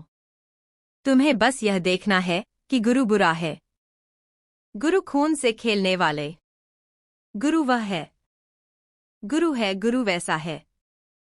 बस तुम्हारे मन में एक ही है कि गुरु दुआ के लिए अच्छा नहीं है, वह सबसे ज्यादा बुरा है उसके लिए। कभी गुरु के अंदर दुआ के लिए क्या है यह तुमने देखा है? अभी तक उसने उस पर हाथ भी उठाया है नहीं। तुम एक बार तो गुरु को मौका देकर देखो। तुम्हारे मन के सारे सवालों का जवाब तुम्हें मिल जाएगा और तुम्हारा डर भी खत्म हो जाएगा। यह सुनते ही नीलिमा जी कुछ कहने ही वाली थी कि तभी अभिजीत जी अपने हाथों से नीलिमा को शांत करते हुए, नीलिमा बस बहुत हो गया, मैं बहुत थक चुका हूं तुम्हें समझाते और इस बीच हम दोनों में बहुत गलत फहमी आ चुकी है, तो बेहतर यही होगा कि कुछ दिन के लिए तुम शांत रहो। इतना कहकर अभिजीत बिना नीलिमा को देखकर वहां से चला जाता है। वही अभिजीत के जाने के बाद नीलिमा वहीं सोफे पर बैठ जाती हैं। वह कर भी तो क्या सकती हैं? अपनी बेटी जिसे उसने माना है, उसके शादी के दूसरे ही दिन वह अपनी बेटी को बेहोश होकर घर में आते हुए देती है, तो कौन सी माँ यह देखकर चुप रह सकती हैं? और यह जानकर कि उनका दामाद कैसा है और नीलिमा का भी कुछ ऐसा ही हाल है। वह यह ही समझ रही थी कि गुरु की वजह से दुआ बेहोश हो चुकी हैं और आगे जाकर दुआ गुरु के साथ नहीं रह पाएगी। गुरु उनकी फूल जैसी नाजुक बेटी को अपने पागलपन का शिकार बनाएगा। यही सोचकर नीलिमा जी दिन ब दिन परेशान होती जा रही है। वही कृषि के रूम में। कृषि अपने रूम में बैठी अपने किताबों में खोई हुई थी कि तभी उसे किसी का कॉल आ जाता है। कॉलर आईडी पर अनजान नंबर देकर वह 2-3 बार सोचने लगती है, फिर वह कॉल उठा लेती है। सामने से एक लड़के की मुस्कुराते हुए आवाज आ जाती है, सिंड्रेल मुझे लगा नहीं था कि तुमको लहंगा पहने की, पर कुछ भी कहो, बहुत खूबसूरत दिख रही थी कल। मेरी तो नजरें तुम पर हटी नहीं रही थी, पर देखो ना मुझे तुम्हारे पास आने का मौका ही नहीं मिला। So sad. सिंड्रेला नाम सुनकर कृषि समझ जाती है कि सामने होना हो ध्रुव ही है। वह एक गहरी सांस लेकर, देखो। तभी ध्रुव मजाकिया ढंग में, हाँ दिखाओ। वैसे भी तुम दिखाओ और मैं ना देखूं, ऐसा कभी हो सकता है सिंड्रेला? ध्रुव की बेशर्मी भरी बातें सुनकर कृषि चिल्लाते हुए, यू ब्लडी रा। तभी ध्रुव अपने ठंडी आवाज में, no no, it is bad manners Cinderella. लगता है राणा परिवार ने तुम्हें मैनर्स सिखाया नहीं होगा। पर डोंट वरी, शुक्ला परिवार में मैनर्स के साथ मैं तुम्हें प्यार भी करना सिखा दूंगा।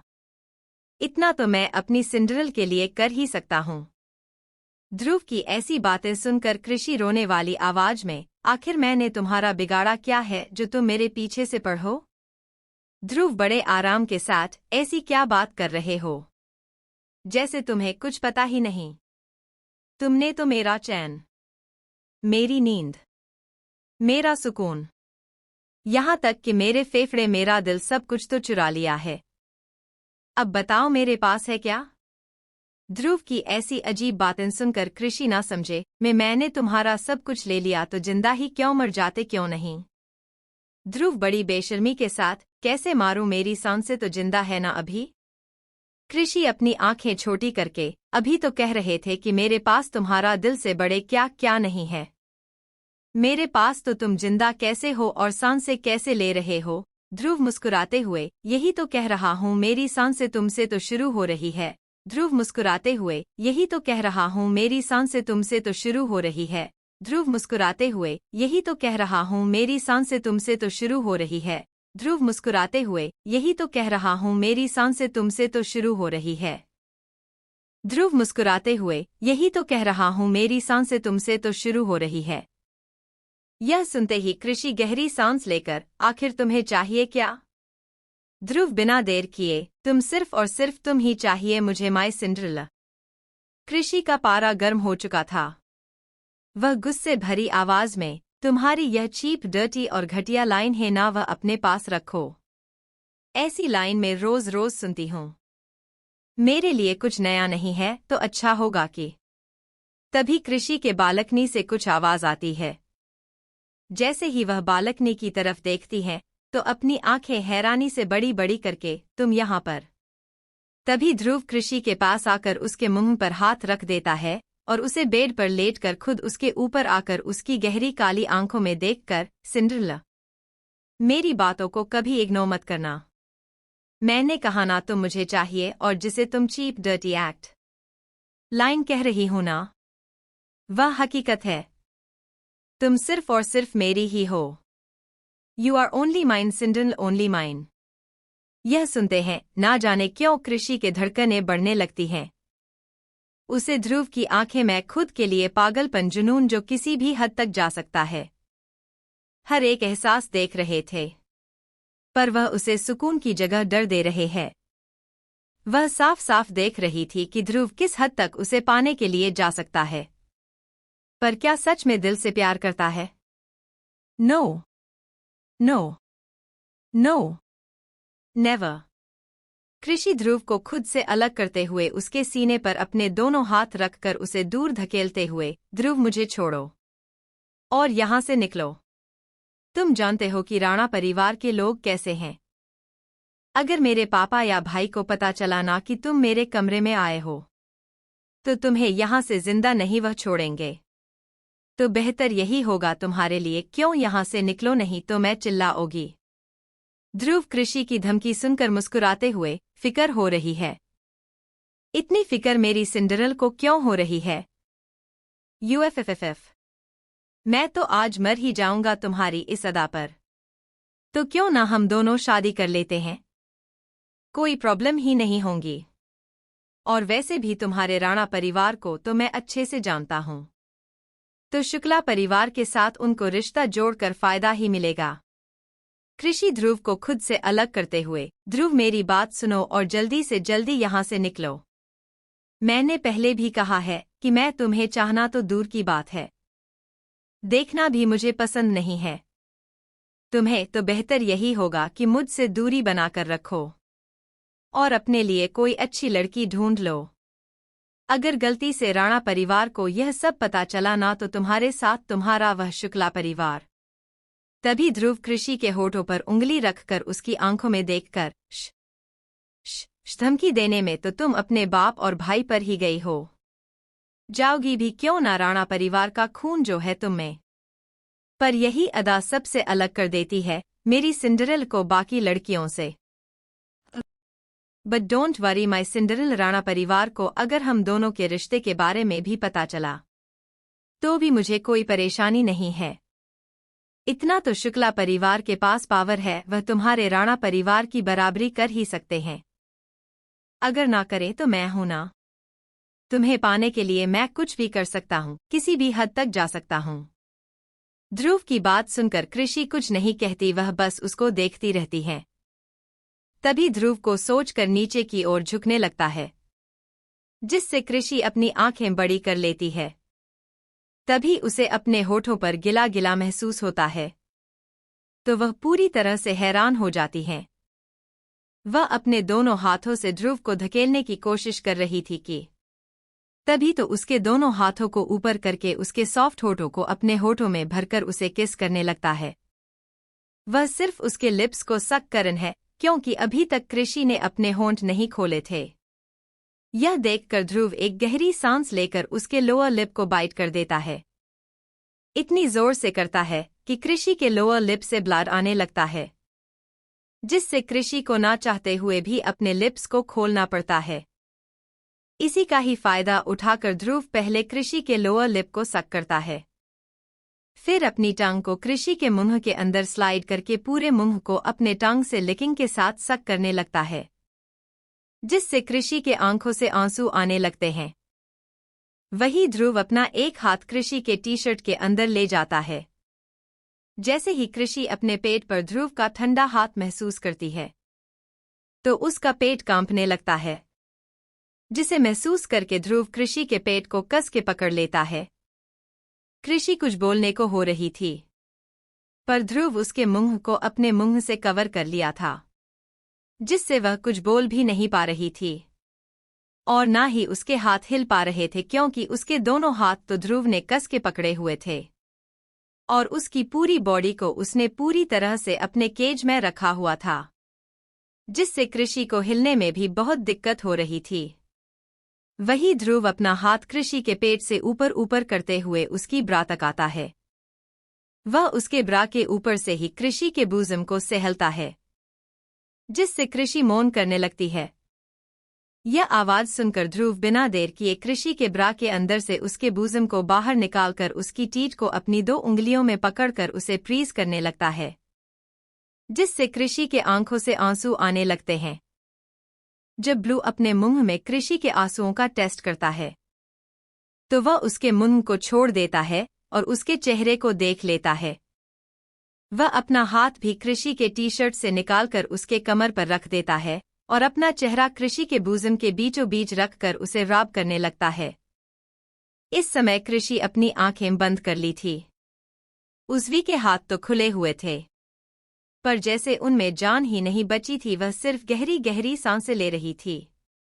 ध्रुव कृषि की तरफ देखने लगता है। कृषि अपनी आंखें खोल देती है। उसकी आंखें पूरी तरह से आंसुओं से भरी हुई थी, कुछ आंसू उसके गालों पर आ रहे थे, वही जिन्हें देखकर ध्रुव अपनी टंग को निकालकर उन आंसुओं को लिकिंग करने लगता है। वह अपनी गर्म सांसें कृषि के कान में छोड़ते हुए हर्ष वॉइस में, "You know Cinderella, you are like a drug to me. I can never get enough. I want you with passion. I can't control." कहते कहते ध्रुव कृषि के कान को अपने टीथ में दबा देता है, जिससे कृषि अपनी आंखें कस के पकड़ लेती है। ध्रुव की बातें उसके पूरे शरीर को जकड़ रही थी, जैसे उसके अंदर उसकी जान ही ना होना जाने क्यों उसकी बातें उसके दिल में एक दर एक बेचैनी और साथ ही साथ कुछ था जिसकी वजह से उसकी धड़कन है बढ़ती जा रही थी। और वही उन धड़कनों की आवाज सुनकर ध्रुव के चेहरे पर एक तिरछी मुस्कुराहट आ जाती है। वह कृषि के ऊपर से उठकर जाता है। वह कृषि का चेहरा देखन है। उसकी आंखें बंद थी, पर उसके चेहरे पर एक मासूमियत और उसका पूरा चेहरा लाल देखकर उसके चेहरे पर एक अलग सी मुस्कुराहट आ जाते हैं। वह उसके चेहरे के सामने झुककर एक हल्की सी फूंक मारते हुए वहां से चला जाता है। वही जब कृषि यह महसूस करती है कि ध्रुव उसके ऊपर नहीं है, तब वह अपनी आंखें खोल कर देखने लगती है। कमरे में ध्रुव को ना देखकर वह अपने सीने पर हाथ रख देती है। उसका चेहरा, उसकी गर्दन पूरी तरह से उसे चिपचिपी महसूस हो रही थी, जिसकी वजह से वह बिना देर किए वहां से वॉशरूम की तरफ चली जाती है। करीब 15:20 के बाद वॉशरूम से बाहर आकर बिना देर किए कंबल में घुस जाती है। कंबल को पैरों से लेकर सर तक पूरी तरह से कवर कर लेती है। कुछ ही देर बाद उसे नींद भी आ जाती है और गहरी नींद में चली जाती है। वही सुबह का वक्त राणा मिशन में हमेशा की तरह हमारी आज दुआ उठ जाती है। वह उठकर अंगड़ाई लेते हुए बेड पर बैठ जाती है। वह चारों तरफ देखते हुए, यह खड़ूस कहाँ पर गया? रात को तुम मुझे थका दिया और अब पता नहीं कहाँ पर गया। तभी दुआ के पेट में से आवाज आने लगती है। वह अपना सर नीचे करके देखती है तो उसने कुछ भी कपड़े नहीं पहने थे। तो जल्दी से ब्लैंकेट को अपने ऊपर डालकर खुद से ही उदास चेहरा बनाकर, रात को भी कुछ खाया नहीं था, दोपहर को भी कुछ खाया नहीं, तो और अब तुम जोर से भूख लगी है। जल्दी से तैयार हो जाती हूँ और नीचे मम्मी से कहकर कुछ बनाने के लिए कहती हूँ। कहकर दुआ फटाफट से वॉशरूम की तरफ भाग जाती है क्योंकि उसे बहुत जोरों से भूख लगी थी। मुझे ऐसे ही वॉशरूम में आती है और खुद को मिरर के सामने देखती है तो उसका चेहरा पूरी तरह से टमाटर की तरह लाल हो जाता है। वह अपनी बूज़म को अपने दोनों हाथों से छुपाकर छोटे बच्चों की तरह मुंह बनाकर गुस्से भरी आवाज में पता नहीं क्या खाता है जो उसके अंदर इतनी अंदर जाते हैं, और हर बार यह मेरे कहते कहते दुआ अपना सर नीचे करके अपने बूज़म को देखती है जिसकी हालत बहुत ही खराब हो चुकी है। वह पर जगह जगह बाइट मार्क्स मौजूद है जिन्हें देखकर दुआ खूब सारी बातें याद आने लगती है। कल के दिन याद करके हो जल्दी से शावर के नीचे खड़ी हो जाती हैं।